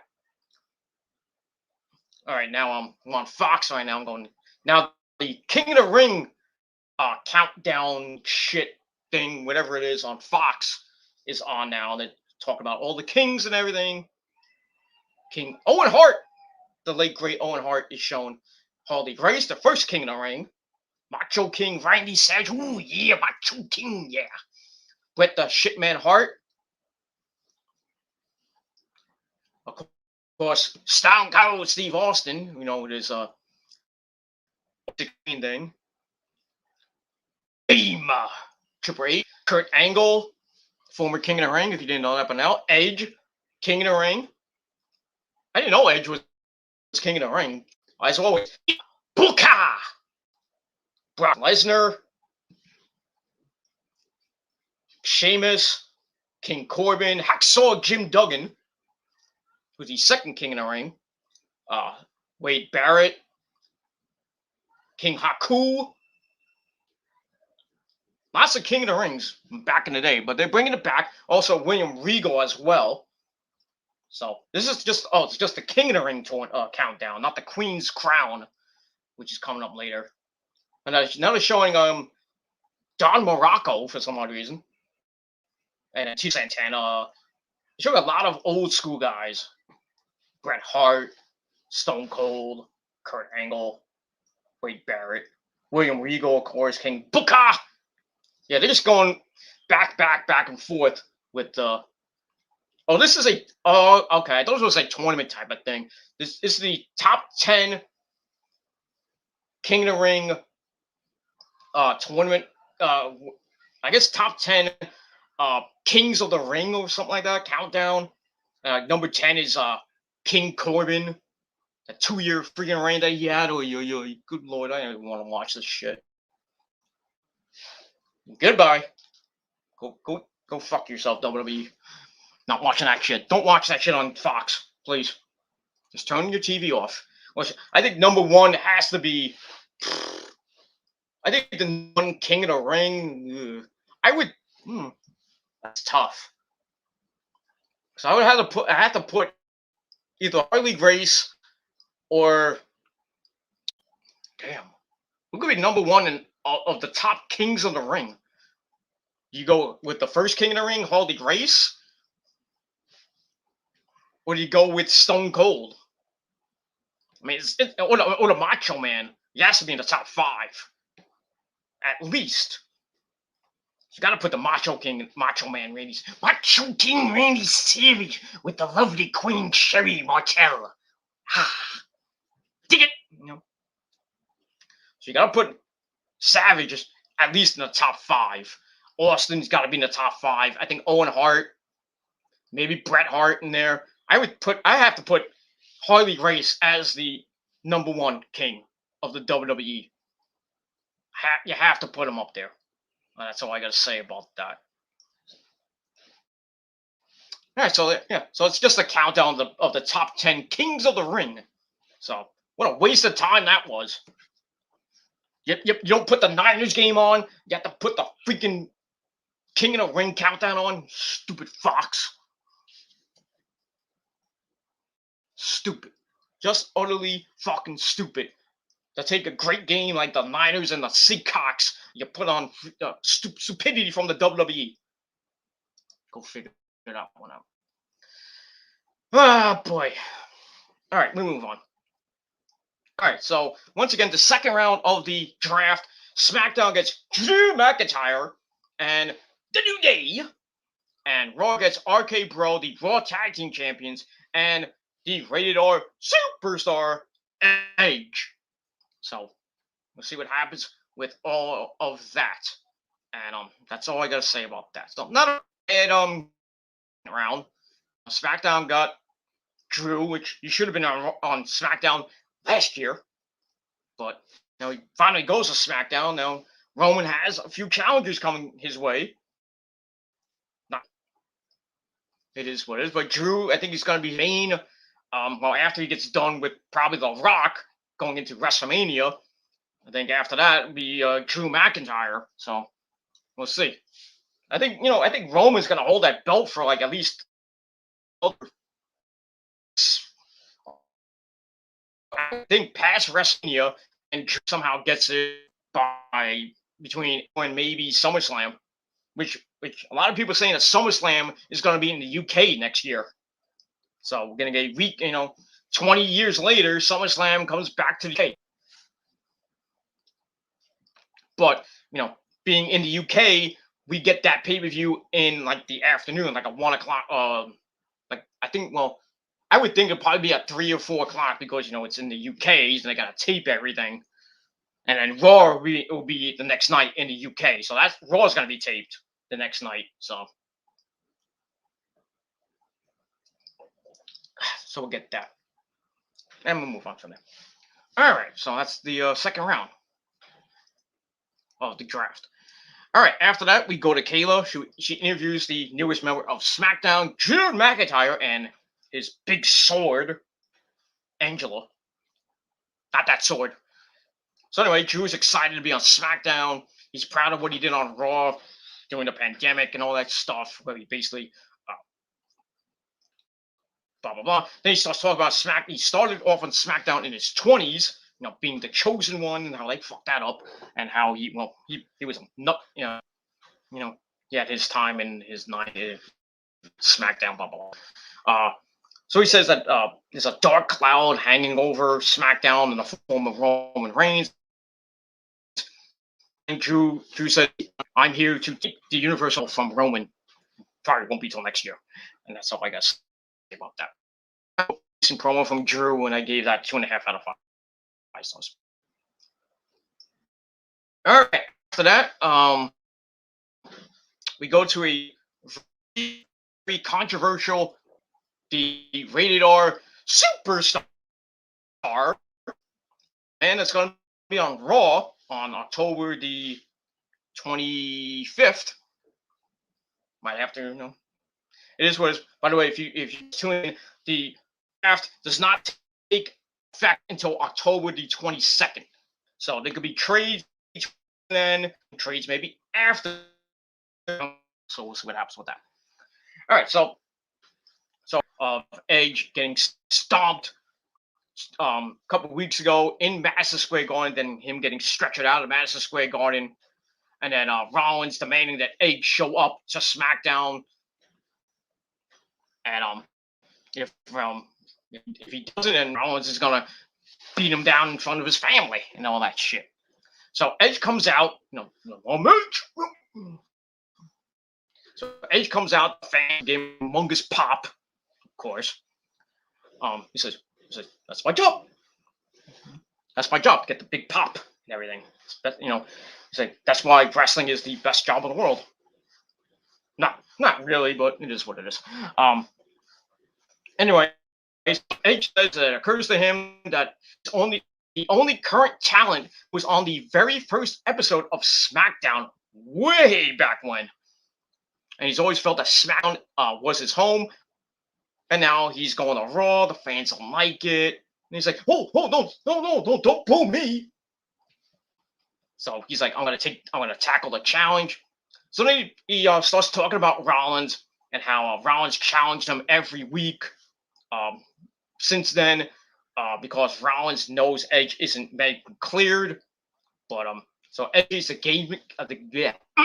gamesmanship, because Edge has shown up and to answer the challenge.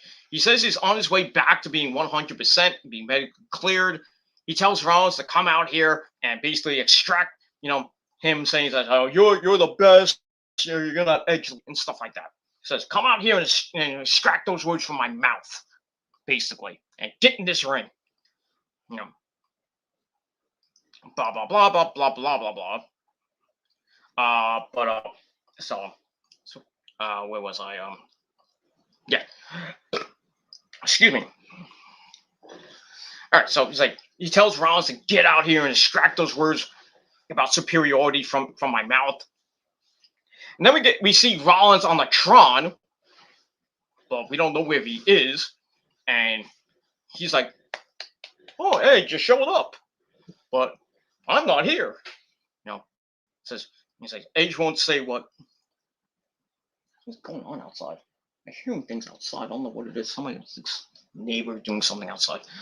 Anyway, the Packers just scored. Nobody cares. So it's 14-7 Packers. So all that shit. Packers. Shit. So anyway, so Rollins is blah blah blah. All right, so Rollins is impressed that Edge actually showed up to the ring on SmackDown, but Edge won't say what Rollins what Rollins wants him to say. Says he won't retire. Tell everyone Rollins is not Edge light. But most importantly, Rollins says, "I don't trust you." Calls him a liar. He says, "I'm an honest man." He says, "Well," then he tells Edge that while you showed up at SmackDown, guess where I am? And we pan back, and Rollins is at Edge's house. The Copeland house in wherever he is. I think in Canada. I don't know where he is. So Edge is like, "Shit, fuck, gotta get my house." So he leaves the ring in a hurry. Like he has to go to the bathroom because he has to take a massive shit or something like that. So he leaves the ring. And Rollins is like, I wonder if anybody's home. Hello, D? No, not that. So Rollins knocks on the door, and then he opens the door, and he's like, the door is mysteriously unlocked. How convenient.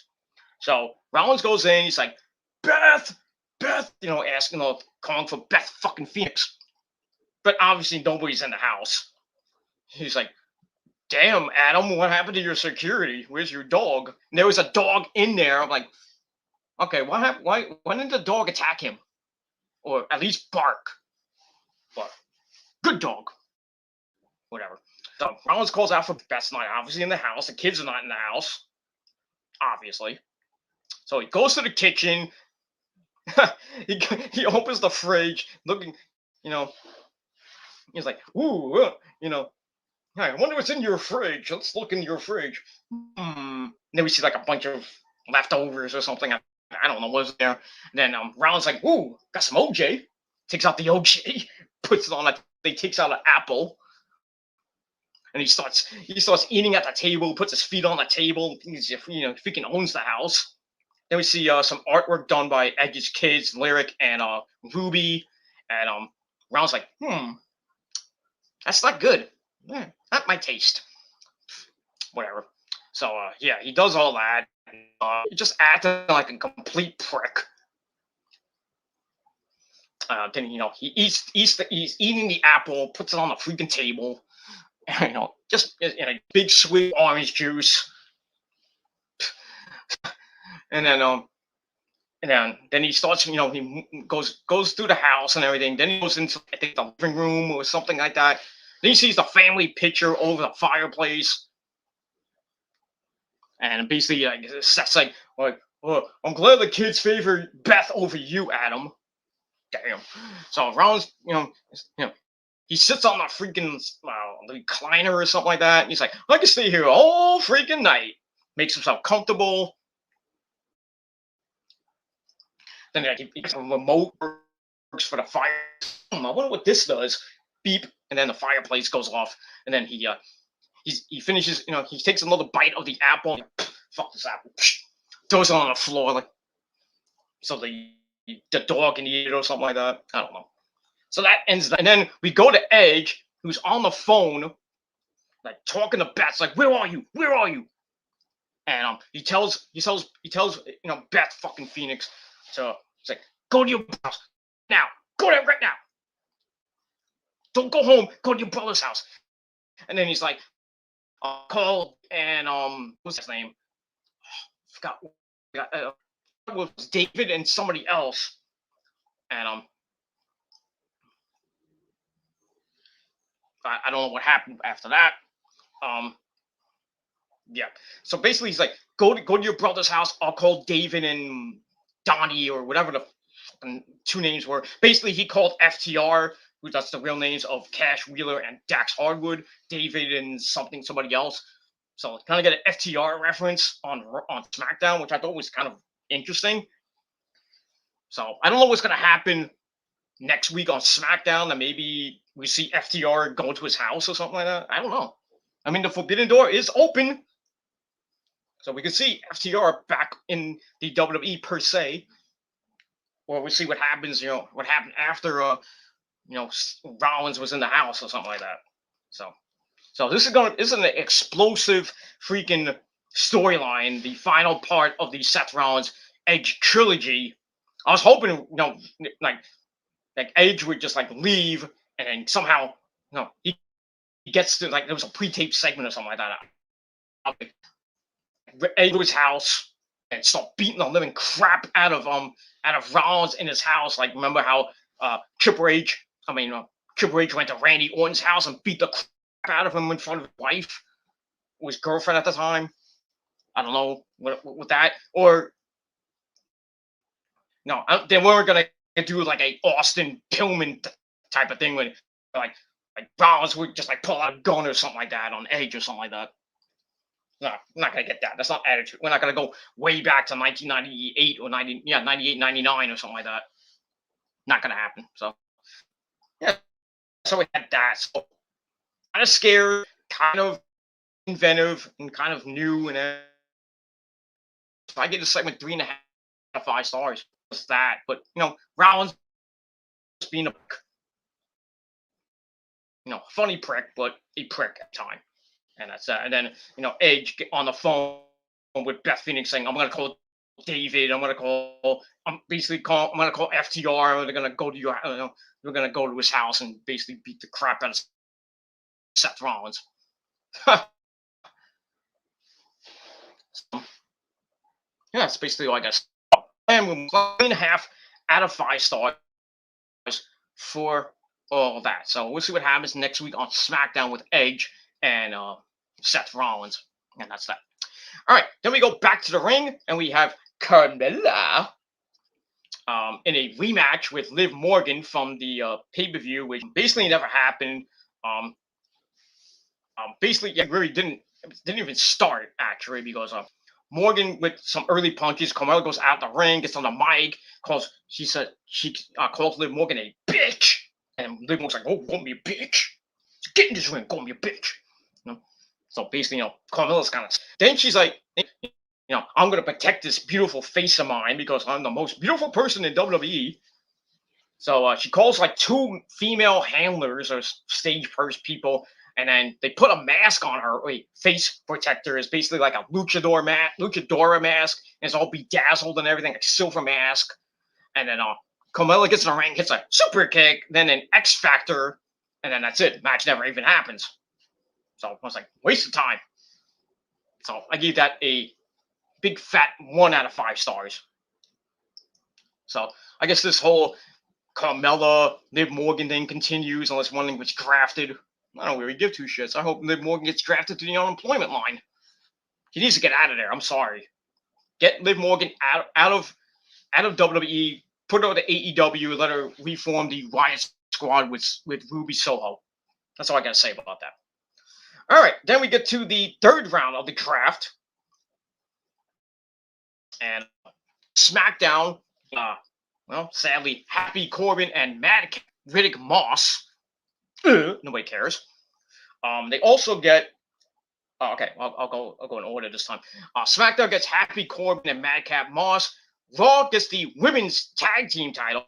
The women's tag team champions Rhea Ripley and Nikki Ashhole. Even though they can go on both shows, so it makes no sense for them to go to Raw. It is what it is. All right, then SmackDown with their third round pick, they get Hit Row, the entire Fab Hit Row. Why? What? And I know JD went off on a big rant on his show Friday night, and then proceeded to get blocked by Isaiah Swerve Scott and Top Dollar. What else is new? JD always has to say shit about the WWE, and that's why he gets blocked by everybody. Because he's a dick. But it is what it is. That's fine, And then he did a show talking about what he said on the show, and I really don't care. One day JD's gonna get his fucking face kicked wrestler, like independent, or maybe somebody from the WWE or AEW or somebody. He's just gonna get his face broken one day. It is what it is, and he just needs to shut the fuck up once in a while, I know he has opinions, but his opinions, about things, I kind of do agree with him to an extent about Hit Row going to the main roster. They shouldn't be going to the main roster because basically, Isaiah Scott hasn't defended the North American title yet. And that really kills NXT right now. So you're gonna put Hit Row on. They're gonna do 2 shows. They're gonna be on NXT, then they're gonna be on Friday nights, and then all of them are gonna be lost in the shuffle. I think it is what it is. Yeah. So Hit Row, the entire Hit Row faction is on SmackDown. Swerve is gonna be on SmackDown. I don't know what's gonna happen with him and the North American title. If he's gonna lose it right to Santos Escobar. Who really, in my eyes, I think Santos Escobar and Legado del Fantasma should have went to SmackDown instead of Hit Row. But that's just my opinion. It is what it is. Yeah, so they got Isaiah Scott can go into the Intercontinental title picture. Top Dollar and Ashanti Adonis can go into the tag team division, probably get misused. And then B-Fab, who I like how Sonya Deville called her Fab B. Really, if Sonya Deville was even more stupid, she could have called what's that guy's name from Lucha Underground? I can't think of his name, but what's his name? Fab. I can't. God damn it. I can't think of his name, but he was in Lucha Underground. He did some Famous B. Yeah, he could have said it's like, oh, Famous B, and like, oh, Famous B's coming to SmackDown. I didn't even know he was still on the roster. Ding. And the Steelers just hit a field goal. They hit the goalpost and went in. So he called bank on that. Ding. So 14-10 Packers in the second quarter. And that's it. But yeah, I mean, going back to that. So yeah, Sonya Deville calls B-Fab Fab B. I mean, she could have even went further and said Famous B. Who you can call at 1-800-GET-FAME. I don't even know if that's still a number. I called it once, and I don't think it was an actual number. But, well, remember Famous B, but it is what it is. Who's on the Joe Cronin show a couple of times. So, he's still around. Just, I don't think he's wrestling anymore. I don't know what he's doing. Maybe he's trying to get people famous, Maybe that's actually a number. 1-800-GET-FAME. That's what, maybe I think all these fake ass YouTubers need to call 1-800-GET-FAME because you're not famous. I don't need to call because I am famous. I'm your tribal king. Not your tribal chief. That's Roman. I'm your tribal king. And fuck JD calling himself the tribal chief. He's a tribal cat fucker. That's what I gotta call him. But it is what it is. It is what it is. And if you want to tell him that, go tell him that. He can't do anything to me, so fuck him. Anyway. Alright, so SmackDown in the third round gets Happy Corbin. They also get Hit Row. I just don't know why they Hit Row. All of them are gonna get misused. B-Fab is gonna be in the ring in the next month or so. Making Big Chicken with Titus or something like that. I don't know. But anyway, Raw gets the women's tag team champions Rhea Ripley and Nikki Ashhole. They also keep Keith Bearcat Lee. Whoop de goddamn do. And there's a chance that Mia Yim might actually be coming back and joining the Raw women's roster. That's what I heard, but because she's supposed to give Kofi $20 for the bet she had with Kofi beating up Shelton Benjamin. Go figure that one out. So Mia Yim might be backstage on Raw, but not officially come back to wrestling. But it is what it is. Because she can't right now because she's taking care of Keith Lee. so that's why she put her career on hold to be with her and the bee and everything. That's it. All right, so that's the third round. Blah blah blah blah blah. I was hoping Corbin would get the hell out of SmackDown, but I guess he's gonna SmackDown for a while. And that's it. All right, so after that we go to match number 2, an 8-man tag team match.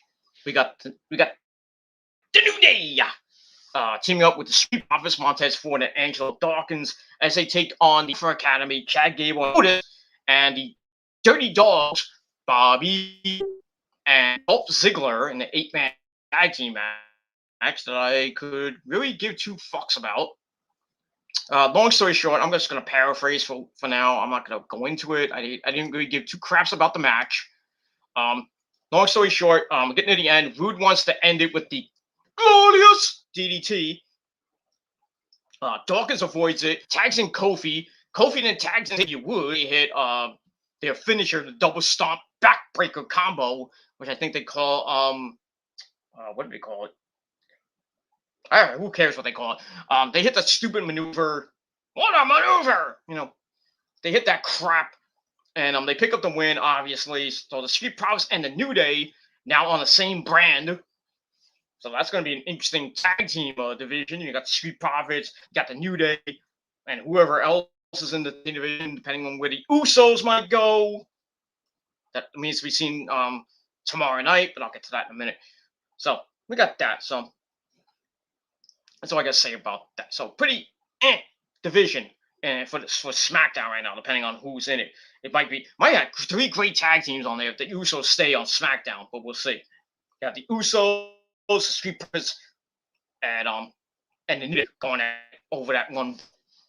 And then you have, the filler teams, maybe Bobby Roode and Dolph Ziggler stay on SmackDown. Maybe the Alpha Academy stay on SmackDown. And then you have Ashanti Adonis and Top Dollar on SmackDown, probably just based on nothing.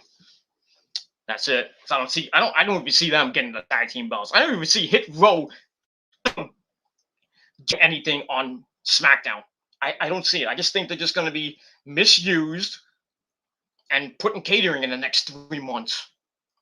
I don't see Swerve even going for the Intercontinental title or even winning that goddamn title. Just a stupid idea. Just because she left them in NXT because they had a great feud going with Legado del Fantasma and Elektra Lopez. They should have been brought up. Why did they bring up Hit Row? I mean, Swerve has never defended the belt yet. So either he's gonna actually defend it soon and then lose it, or they're gonna keep him. I don't know. WWE, the draft makes no freaking sense sometimes. It just doesn't. It pisses me off. They should never have the draft. Because every time they have a draft, they have stupid rematches galore. It is what it is. All right, so after that 8-man tag team match, which wasn't even that good, I gave it 2 stars. We get to I think it's the last round. Is this the last round? Let me just check my notes here. I get to the final round of the draft, the 4th and final round. SmackDown picks Naomi, her storyline with Sonya Deville, who was not happy about that pick. Raw gets Rey and Dominic Mysterio to go in the tag team division there. Okay. SmackDown gets Jeff Hardy, dude. Obviously for the Intercontinental picture, so Jeff Hardy goes back to SmackDown, where he was last year. But it is what it is. And then Raw gets Austin Theory, so they kind of broke up the way. So yeah, so Austin Theory goes back to Raw to go back to where he was 2 years ago, or a year, about 2 years ago, and goes to catering, and that's it. I just I think Austin Theory should have stayed on freaking NXT and for the North American title, but it is what it is. They're just breaking up teams and stupidity. Because it looks like Johnny Gargano is going to go his own way. he's going to be away out of the ring for a while, especially since this is pregnant now and his contract ends on December the 3rd. So who knows? He could be on AEW right after that. So yeah, the way he's going to be goodbye. And the only people left are going to be Indy Hartwell and Dexter. They may be breaking up. I mean, no, storyline broken up. The marriage, they break up and stuff like that. But who knows what's going to happen with those two crazy kids. That's all I got to say about that. All right, so to summarize the draft, well, I have the summary after that. But anyway, before Naomi goes to SmackDown, falls to Raw, get rained down, Mysterio, and the damn freak. And after that, we go to Layla. She talks Jeff Hardy, dude. Brock there comes in because he doesn't want to get his butt handed to him. So Brock takes the mic and he's like, "My good Paul Heyman made me a free agent, which means I can go and do whatever the fuck I want." So that's that. So I gave that 2.5 out of 5 stars. And then that leads into the Usos in the locker room. Heyman's just face palming, and he's like, "Oh no, what did I just do?" And so Roman asked if Heyman is, "Are you good friends with Brock?" Then he asked him again if he's good friends. So Heyman's calling him. He just said, "You're my tribal chief," and he's crying and everything. I mean, really good acting by Paul and everything. Says Roman's like, "Well, if you're good friends, if we're good friends, we look out for each other. We look out for the family." And he brings up that the Usos were not drafted. We're not drafted to stay on. So Heyman's like stuttering. He's crying. He's telling the Roman about how the Usos will be drafted on Monday. So Roman starts yelling. He says, and he's like, "You're a wise man." And he's like, "You're the only wise man when I say you're the wise man." I was like, damn, Roman is pissed. So Roman is yelling and he scares Heyman's like, "Oh my God, I'm sorry. He's crying up a storm. And then he tells Paul, he says, "I want you to go to Raw on Monday and make sure that my cousins stay on SmackDown." So Heyman's like, "I understand, my tribal chief." And then finally he leaves. And then Roman tells his cousins to go with him to Raw and make sure, wants them to make it very clear that they stay with they get drafted back to SmackDown, and if not, then Paul for dead on Raw. Damn. Good bloodline, but I think they will get drafted to SmackDown or trade now. But I think they'll probably get traded to Raw. Roman gets pissed on next Friday night, and then somehow there's a trade. Like Heyman tries to work out a trade with them. I don't know, trade back to New Day or something like that. So that's it. So good acting by Paul. Roman just freaking insane and everything. So I gave this 3.5 out of 5 stars. And that's basically all I got to say about that. That's it. All right. All right. After that, main event. She's Bianca Belair. Just like we were here. She's Bianca Belair. She's taking on the boss, Sasha Banks, in a rematch from WrestleMania. But first, before that, we get the man, Becky Lynch. She comes. Basically, it was a pretty good match. Becky's yelling at. He was just boasting Michael Cole. She starts snapping at him for trying to explain the triple threat rules in the match. I was like, he's like, "I know what a triple threat match is, Cole." And I think Pat McAfee's like, "Yeah, Cole, shut up." So that's that. So anyway, we get to the end, and they go to the outside. There was some smack talk between Bianca and Becky, and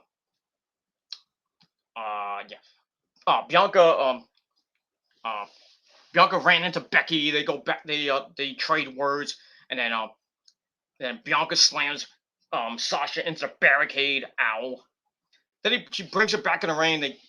Becky continue some smack talk, and then Bianca brings her back to go in the ring, and Becky grabs the fake braid of Bianca and just holds it, and then Sasha comes from behind with a sunset flip into a jackknife pin. 1, 2, 3. The boss gets her win back from WrestleMania, with some help from Becky and everything. Match itself was it was all right, nothing great, and I gave it 2.25 out of 5 stars, and that's pretty much it for that. And afterwards, out of there, horseface Charlotte Flair comes in the ring and basically kicks Sasha and Becky, and then holds up the Raw Women's title. Becky goes on the announce table, holds up her title. So that's that, and then we find out, afterwards on a couple days later, that it's going to be a fatal 4-way match, winner takes all match between Sasha Banks, Horseface Charlotte Flair, Becky Lynch, and Bianca Belair. Winner takes all. So whoever wins gets both belts. So somebody's going to be somebody 2 belts. So yeah, so Raw and SmackDown might have a women's champion, or just one champion,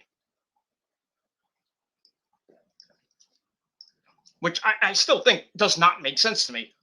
Why would you have a fatal 4-way winner takes all match? So it means if Charlotte wins, she gets the Raw and SmackDown title, so she wins her 13th or 14th title. I don't know how many titles she's won. I lost count. So we get that. Or Becky becomes Becky 2 belts again, so she really never lost the Raw Women's Championship. Or Sasha becomes Sasha. What she call herself when she won both belts? Sasha 2 belts. Or Bianca gets her SmackDown Women's title back and gets the Raw Women's title. So somebody's going to become, both women's champions on both brands. So it is what it is, and what is what they should do. So whoever wins the match gets both belts. The next night on SmackDown, they merge the belts to make it one goddamn women's title. I'm sick of this Raw and SmackDown women's title. It's hideous. It's garbage. Should be one goddamn title. Same thing for the tag team titles. Merge that into one title. There's too many titles in the WWE. Too many titles in wrestling, period. Merge the title. That's it. That's all I gotta say about that. Same thing with the even with the world title. Merge that with the Universal, with the WWE title, and just make it one belt. But knowing WWE, they won't do that. It is what it is. So I don't know what's gonna happen with the women's title. Before or after Crown Jewel. They, we're gonna have somebody win the Raw Women's Championship from Charlotte, and then Becky loses it somehow. Then we have new champions. They just have a fatal 4-way just for the sake of a fatal 4-way. But still, it doesn't make any sense. But does anything ever make sense in WWE? No. And that's pretty much all I gotta say about that. All right, so that ends SmackDown, and I gave SmackDown 6 out of 10. The draft was just boring, and yeah. But like I said, certain people went somewhere. Like Edge went to Raw, which I thought was surprising. I think that was the only surprise because we all knew Drew was going to go to SmackDown. Big E was going to Raw. I didn't think the New Day were going to get drafted to SmackDown, which I thought was stupid. Charlotte going to SmackDown, a little bit of a surprise, but I mean, who's she going to fight on Raw now that that Becky's not Becky, sorry, Alexa Bliss is gone and everything. Well, she could have fought Shayna Baszler, but I don't know what's going to happen with that. And that's pretty much all I got to say about that. All right, so like I said, 6 out of 10 stars for SmackDown. And then we got Raw tomorrow night, the second night of the draft. So we'll see where a lot of other people go, like maybe the Usos, if they go to Raw. I think it's only well, Becky too. She didn't get drafted. And some other people that we don't know is gonna get drafted. And that's all I gotta say about that. So we'll see what happens tomorrow night on night 2 of the draft, and that's all I gotta say about that. But all right. Before I get to that, let's see. I'm gonna get the entire roster as it is right now. Let's see if I get the okay.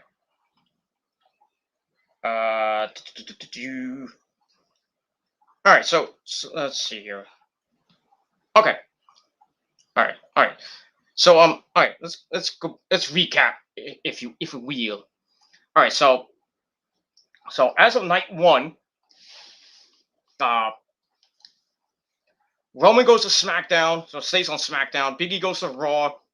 Charlotte Flair goes to SmackDown. Bianca goes to Raw in the first round. Round 2, Drew McIntyre goes to SmackDown. RK Bro stays on Raw. The New Day go back to SmackDown, and then Edge goes to Raw in the second round. Round 3, SmackDown gets Happy Corbin and Madcap Riddick Moss. Raw gets the Women's Tag Team Champions Rhea Ripley and Nikki Ashhole.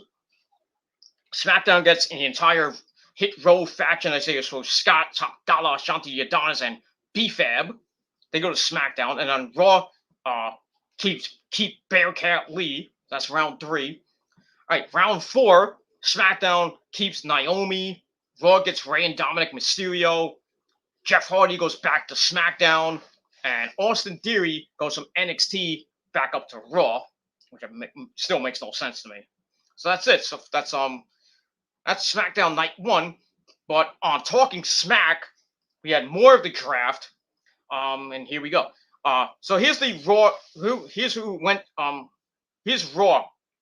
After night 1, minus the people I talked about. All right. We got Akira Tozawa, Alpha Academy, Otis and Chad Gable. They go from SmackDown to Raw. We get former Intercontinental Champion Apollo Crews and Commander Aziz. They go from Raw to they go from SmackDown to Raw. So there goes that storyline with Shinsuke and Rick Boogs, who are still not drafted yet. Also staying on Raw is Duke Drop, Drake Maverick, John Morrison, who is in catering right now, Nia Jax, who's now on an extended leave with her injury thanks to Shayna Baszler, so she stays on Raw. The 24/7 champion Reggie stays on Raw, sadly. R-Truth stays on Raw, sadly. T-Bar of Mason T-Bar, they broke them up, so T-Bar goes to stays on Raw. Mace goes to SmackDown. Hopefully they change their names, but they won't. So yeah, T-Bar goes to Raw, and rounding out the first round, not the first round, sorry, rounding out the Raw roster on night 1, Zelina Vega.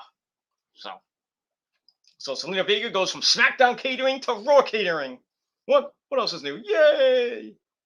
All right, that's that. And SmackDown to finish off night 1 really didn't get that much either. They got Aaliyah, who's basically in catering.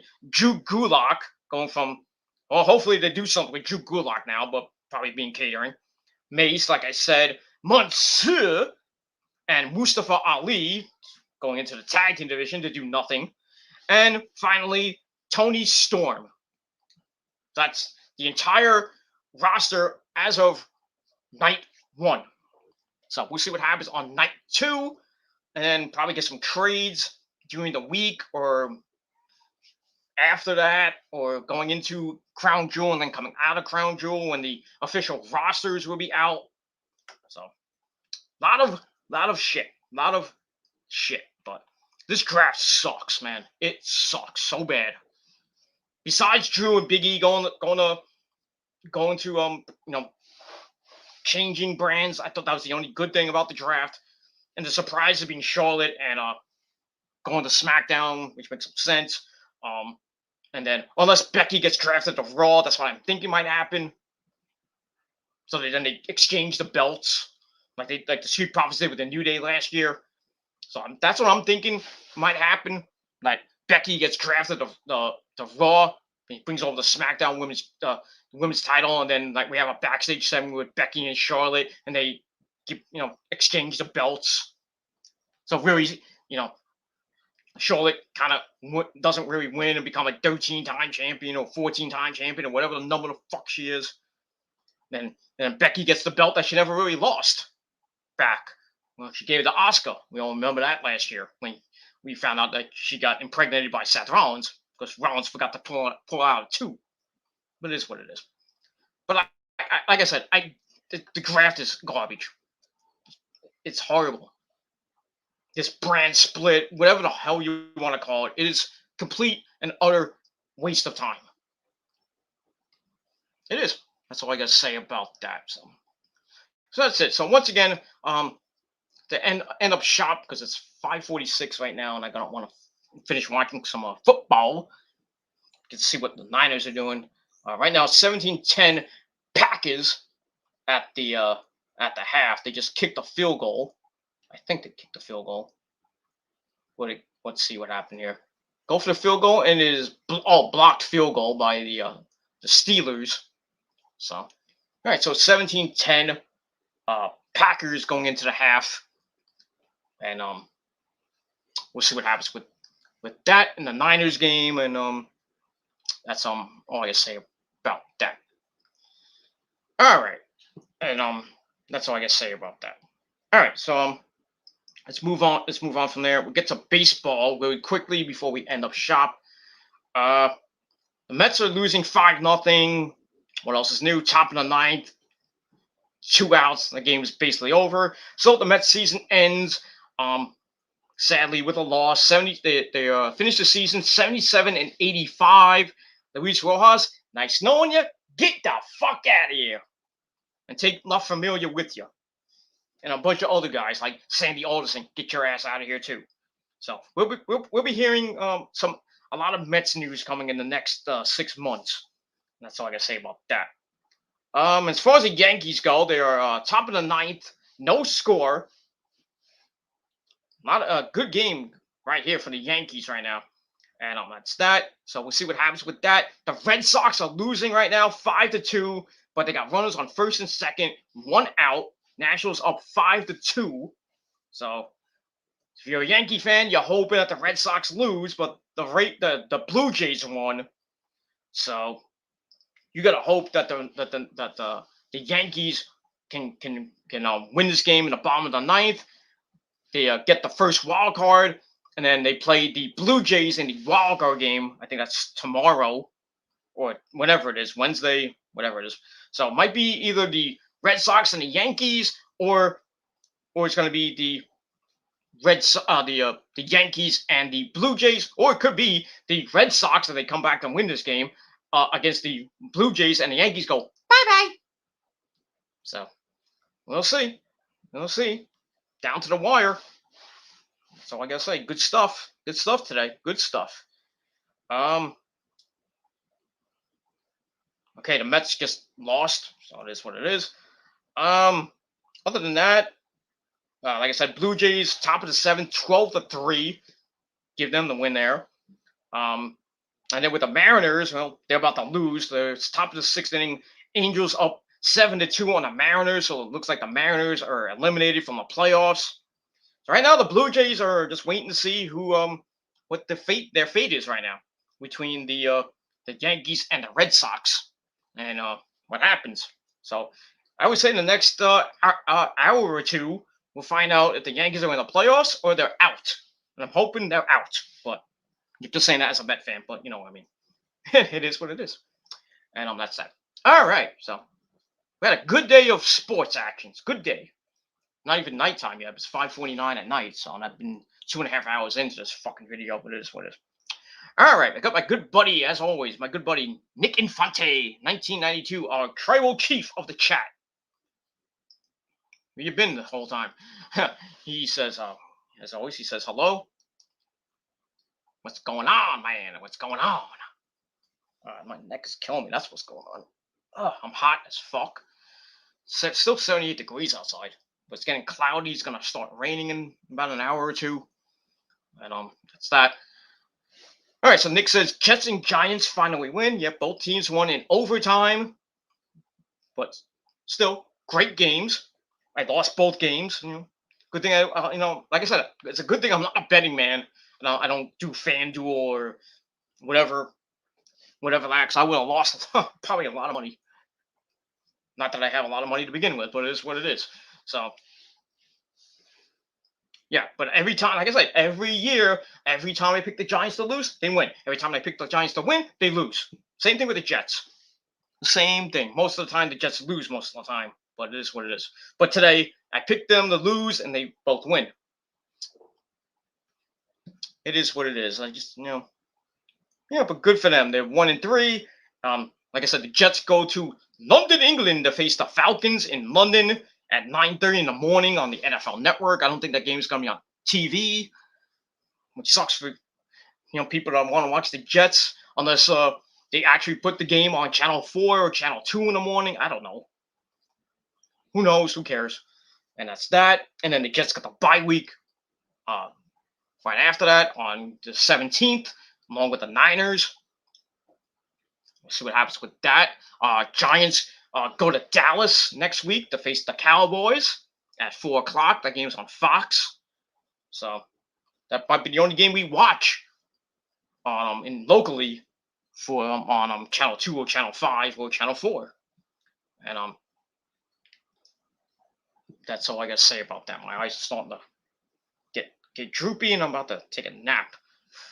That's all I got to say about that. And that's all I got to say about that. All right, Red Sox just scored. Now it's 5-3. But it's first and third with 2 out. So hopefully the Red Sox come back and win this game, just for my sake. But that's all I got to say about that. That's pretty much it.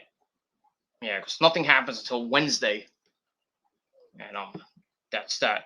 The NL West is still a race. The Giants have a 1-game lead over the Dodgers. The Giants have an 11-4 lead over the Padres right now. Where's the Dodgers game? Dodgers are up 7-1. So it looks like right now it looks like the Giants won the NL West, and the Dodgers are now the basically they already won the first wild card, and that's that. Okay, now I'm looking at the 4 o'clock games in the football. Baltimore's up 17-7 at the half against the Broncos. So Otaku's happy.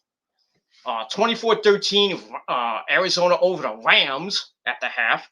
And in the third quarter in Santa Clara at Levi Stadium, 7-7 between the Niners and the Seahawks. So that's that. All right, and at the half it's 17-10 Packers. That's it. So I'll probably watch the rest of the 4 o'clock games, or I might just take a nap. I don't know. I might watch the end of the Niners game. Hopefully the Niners win, even though it's a close game between one good team besides the Seahawks, but it is what it is. So hoping the Niners win at home. They lost last week in a heartbreaker against Rodgers, as we all know. That 37-second drive that Rodgers stuck a freaking dagger in the Niners' hearts, and they won 31. What they win 30-28, whatever it was. So I'm hoping the Niners come back and win at home. So don't really want to go 0-2 at home, and don't really want to go 2-2 in the division. Well, yeah, and lose the division game, which is even worse. So, especially to the Seahawks, who played the Rams on Thursday night. So we'll see what happens with that. So I'm hoping right now it looks good for the Niners if they can win and Arizona holds on. They'll still be 1 game back of Arizona, who they play next week. So in Arizona, so it should be this week's tough. Next week is tough. Then they got the bye week, and then they play the Colts after that in week 7. So that's some good stuff. So hopefully the Niners can go. I'm hoping they go 4-2. Right now they're 2-1. So hopefully they win today. They'll be 3-1, and then they beat Arizona, and they'll be tied going into the bye week at 4-1, and we'll see what happens with that, and we'll move on from there. Yeah, but the Jets and Giants won. They're 1-3, and we'll see what happens in week 5 of the NFL in the league where they play for pay. And that's it. All right. All right, got a couple more comments, and I'm gonna wrap up this burrito. All right, 30 years, Nick says, since SummerSlam 1992 in the UK, which saw an epic match. Davey Boy Smith, the British Bulldog, against Bret the Hitman Hart for the Intercontinental title. By one of the great, well, one of not the greatest, but one of the greatest Intercontinental title matches of all time. And we all know the number one Intercontinental title match of all time, WrestleMania 3. Macho Man Randy Savage and Ricky Steamboat. Oh yeah, that's you can't top that one. I'm sorry. Of all the Intercontinental title matches of all time, Ricky Steamboat and Macho Man Randy Savage at WrestleMania 3 is the all-time number one Intercontinental title match of all time. Number two, you got to give that to Bret Hart and Davey Boy Smith at SummerSlam 92, which also saw, well, the Road Warriors, the Road Warriors versus Money Inc. Ted DiBiase and Erwin R. Shyster. I think it was Money Inc. Right? I think it was because I was watching the Dark Side of the Ring Road Warriors thing where Hawk was like all fucked up, and they were supposed to win the tag team belts, and well, they got relegated to curtain jerkers because of Hawk being so inebriated and everything. They came out on the bikes and everything. That was the only good part of that, but that was it for the Road Warriors after that. So it is what it is. But yeah, the only good thing about SummerSlam 92 in the UK was Bret Hart and British Bulldog, which was match of the year in 1992. Yeah, that was it.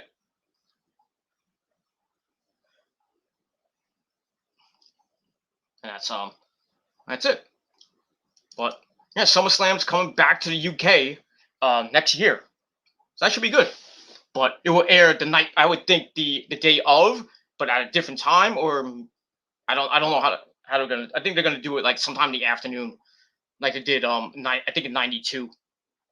I think it's 30 years ago, and I don't remember. Now they just showed Brett Favre at in Green Bay, so that was nice. Brett Favre, the legendary Brett Favre of the Packers, and he did play for the Jets and stunk up the joint. Almost took the Jets to the playoffs though, but it is what it is. That's that. All right, so SummerSlam UK '92. Blah blah blah. Nick was born on when SummerSlam aired on TV, August 31st, 1992. So a happy belated. Well, I already said happy birthday to you weeks ago, there, Nick. So Nick is 29 years old. I believe I'm right. 29. So right near that right age of 30. But me being old man Gilmore, being Mr. 44-year-old Mr. Gilmore. I'm old. Nick's getting there though. He's almost 30. And in 11 years, Nick, you'll be a man. You're 40. You're a man. Got a beard. But it is what it is. But yeah. So Nick was born 29 years ago today. Not today. 29 years ago, August the 31st, 1992, when SummerSlam 92 in the UK aired on closed circuit television. Well, what they call pay-per-view now. But it is what it is. So get that. Yeah, British Bulldog versus Bret Hart in '92 was the best match of '92. I agree.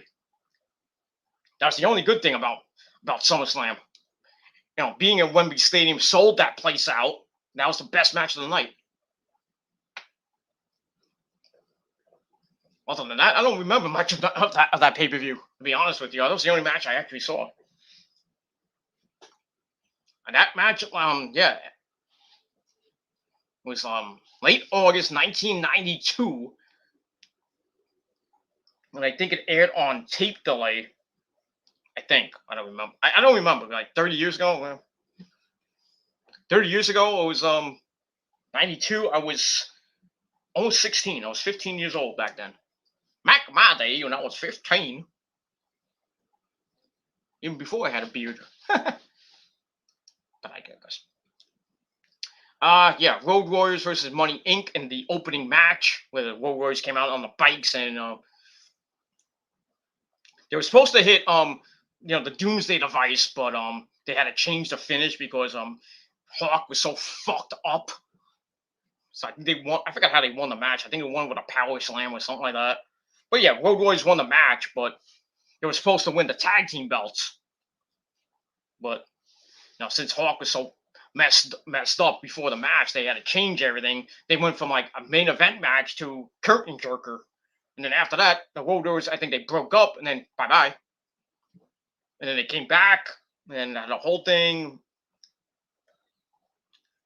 it was just bad. When they came back, and then Sonny was the manager, it was the Road Warriors 2000, and then they came back, and I think it was Hawk and what was it Hawk and Draws. Oh no, Animal. I think it was Animal and Draws. Was Animal and Heidenreich, something like that. I don't remember Heidenreich. A poem from Heidenreich. Basically Heidenreich raping Michael Cole back then. But it is what it is.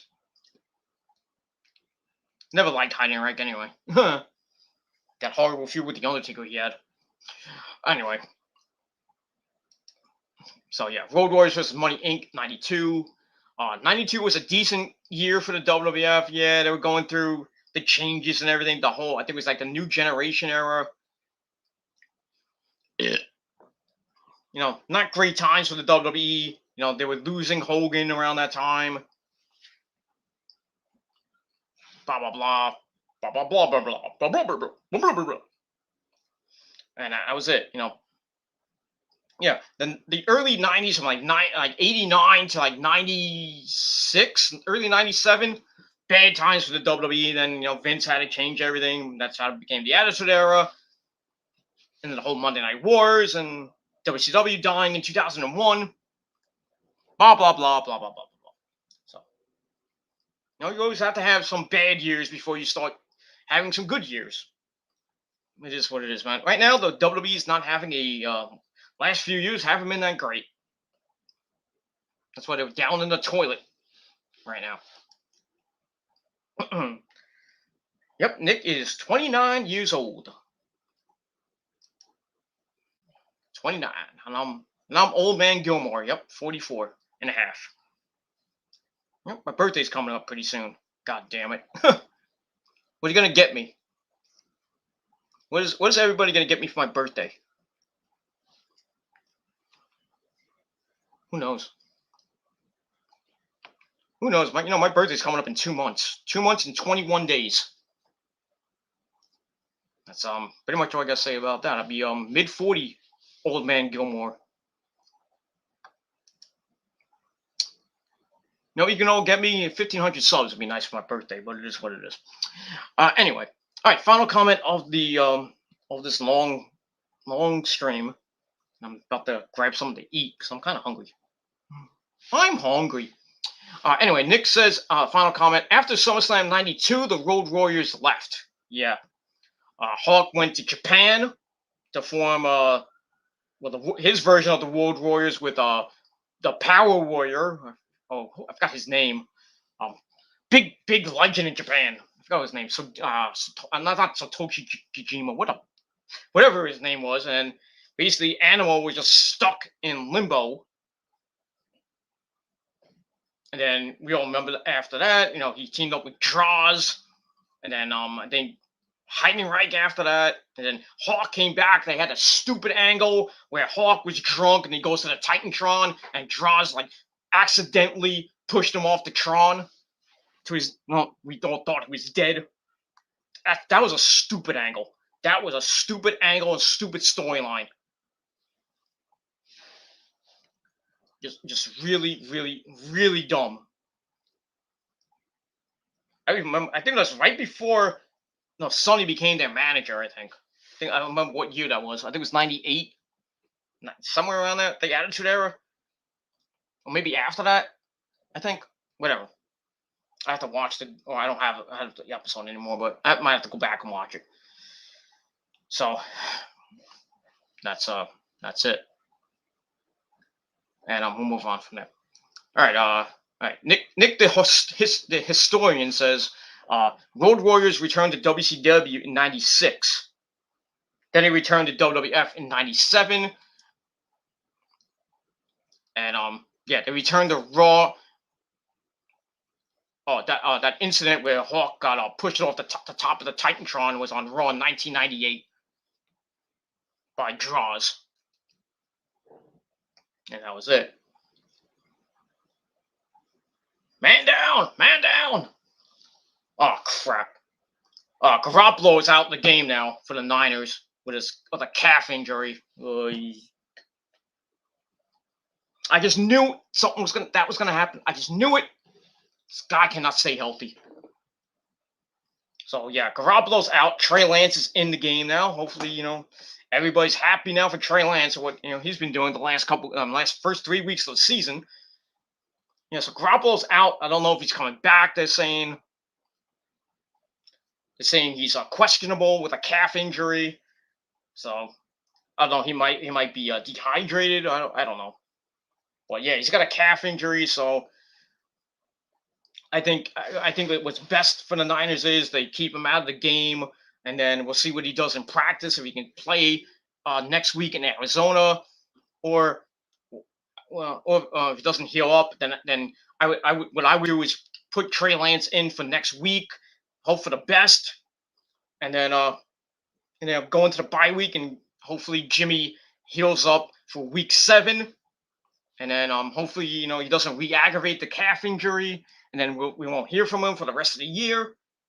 But it is what it is. But anyway, it's 14-7. Cox in the third quarter. So that sucks. Sucks, big hairy monkey cock. Hairy. I mean, really hairy. That's all I gotta say about that. Yeah, that was on Raw.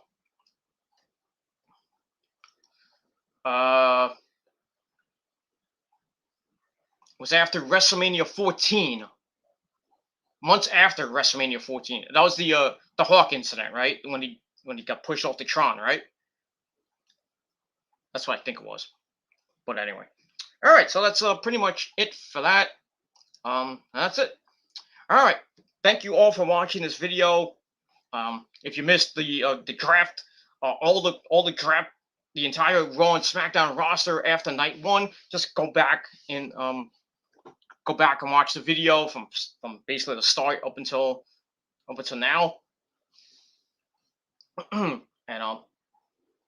that's all I gotta say about that. And that's it. So not a pretty decent draft, and we'll see what happens on night 2 of the draft tomorrow night on Monday Night Snore. I mean Monday Night Bore, Monday Night Raw, whatever. And that's that. All right, that's it. So thank you all for watching once again. Thank you to Nick, as always, for coming in. My historian, my tribal chief of the chat. And that's it. So once again, for those of you probably just tuning in right now, SmackDown, I gave 6 out of 10 stars for night 1 of the draft. And for Rampage, I gave it 7 out of 10. But still, their rating was garbage. And that's all I gotta say about that. 594,000 views for Rampage this week, but that's the preliminary number. We won't know until either later today or maybe possibly tomorrow what the official number is. But from what I'm hearing, that might actually be the number for Rampage. 594,000 views for Rampage, and that is horrible. And that's all I gotta say about that. SmackDown, the rating went down a little bit from 2.2 last week. It went down to 2.1. So, still, Fox is not happy with the WWE right now. But they did get Charlotte Flair, who they wanted to be on Fox. And that's it. Looks like Fox wants SmackDown to be their premiere show and everything. They want bigger ratings for SmackDown. They want to do like 3s and 4s, maybe 5. That's not gonna happen. So we'll see what happens with the rest of the draft tomorrow and with the official draft by October the 27th after Crown Jewel, with the trades and everything that might happen. And that's all I gotta say about that. All right, so that's that. In football, in the Broncos game, it's 17-7. Baltimore, like I said, in the third quarter. Terry Bridgewater is out of the game with a concussion. So they had to do the whole concussion protocol thing. So he's out of the game. That sucks. If you're a Broncos fan. Let's go Broncos. That's that. And in the Niners game, well, all right, it's 14-7. Actually, now it's 21-7. Seahawks, 4:22 left in the game. As they just scored a 12-yard touchdown. So not looking good for the Niners right now. They lost Jimmy to a calf injury. Looks like, let's trade Lance pulls something out of his ass. And the Niners come back in this game. Looks like the Niners will be 2 games out of the division. They'll be 2-2. They'll be tied. I think they'll be tied with the Seahawks at 2-2. And looks like the Rams will be 3-1. And Arizona, surprisingly, will be 4-0.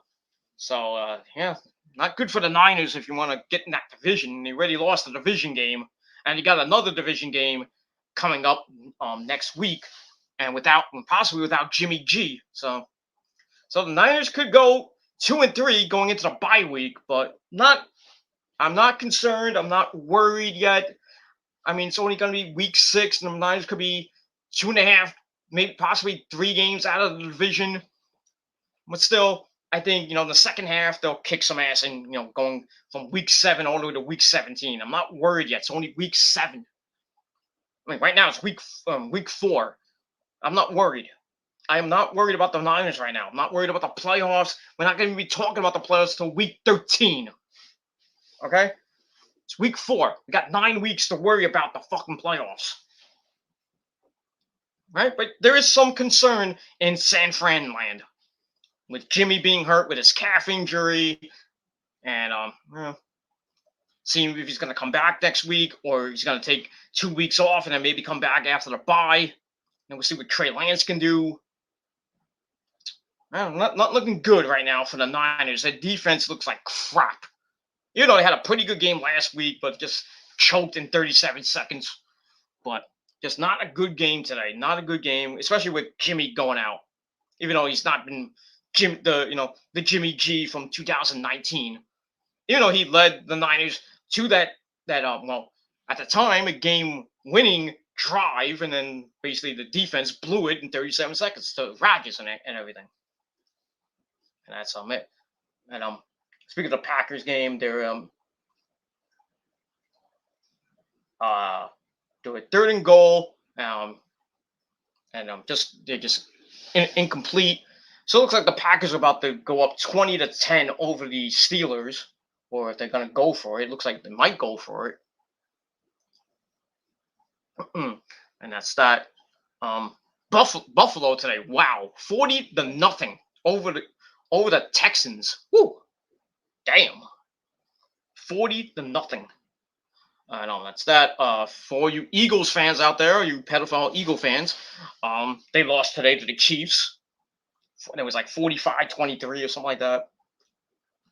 Whatever it is. Like I said, the Jets and Giants won today in overtime. And like I said, the Niners are down 21-7 in the third quarter. About 4 minutes left, so not looking good unless the Niners can come back with a big-time drive, make it 21-14. And that's pretty much it. All right, let's go back to baseball real quick.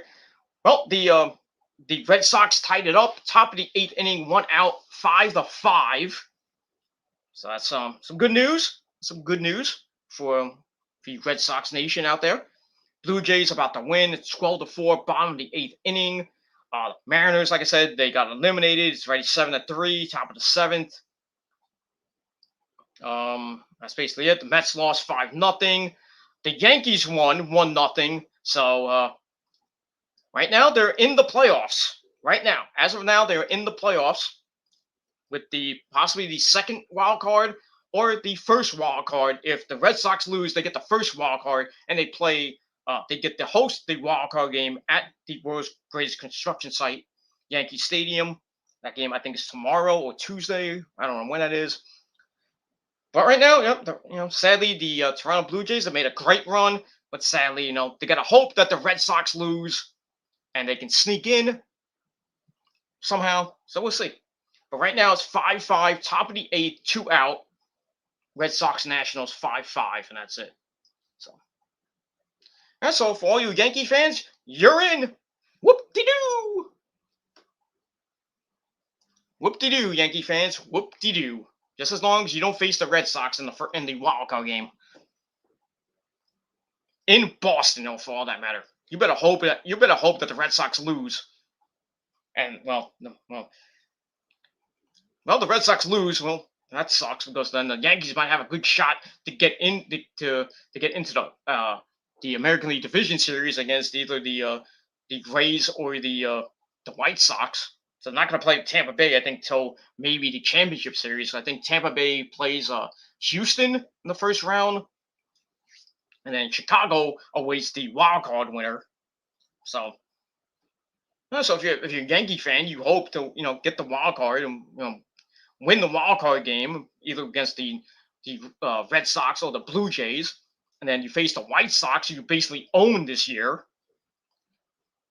and then maybe you hope whatever team comes out of that, Tampa Bay and Houston, you'll probably get the bus kicked, but we'll see. So never you can't put the Yankees out of the playoffs and possibly the World Series right now. So it is what it is, and we'll see what happens in a little bit. Probably by 7 o'clock, we'll find out who the Yankees were playing, either the Red Sox or the not Tampa Bay, but the Toronto Blue Jays, possibly at home, or if the Red Sox lose, then it'll be the Yankees with the first wild card against the I don't know. I actually don't know because I think the Red Sox and the Blue Jays will be tied for the second wild card, and they'll have a playoff tomorrow. And then whoever wins that will play the Yankees in Yankee Stadium probably on Tuesday. And then from there, we'll get to the division series on Thursday, and then we start the playoffs, and that's pretty much it. So that's it. That's all I got to say about that. All right, that's it. Thank you all for watching. I'm Peter Gilmore signing off. Peace out. Rock on. If you're not down with that, well, you know what to do. Suck my dick and fuck you, man. And that's it. Nick, thank you for coming. As always, I'll talk to you later. And that's all I got to say about that. So thank you for watching. Peter Gilmore signing off. And I'm out. Peace, bitches.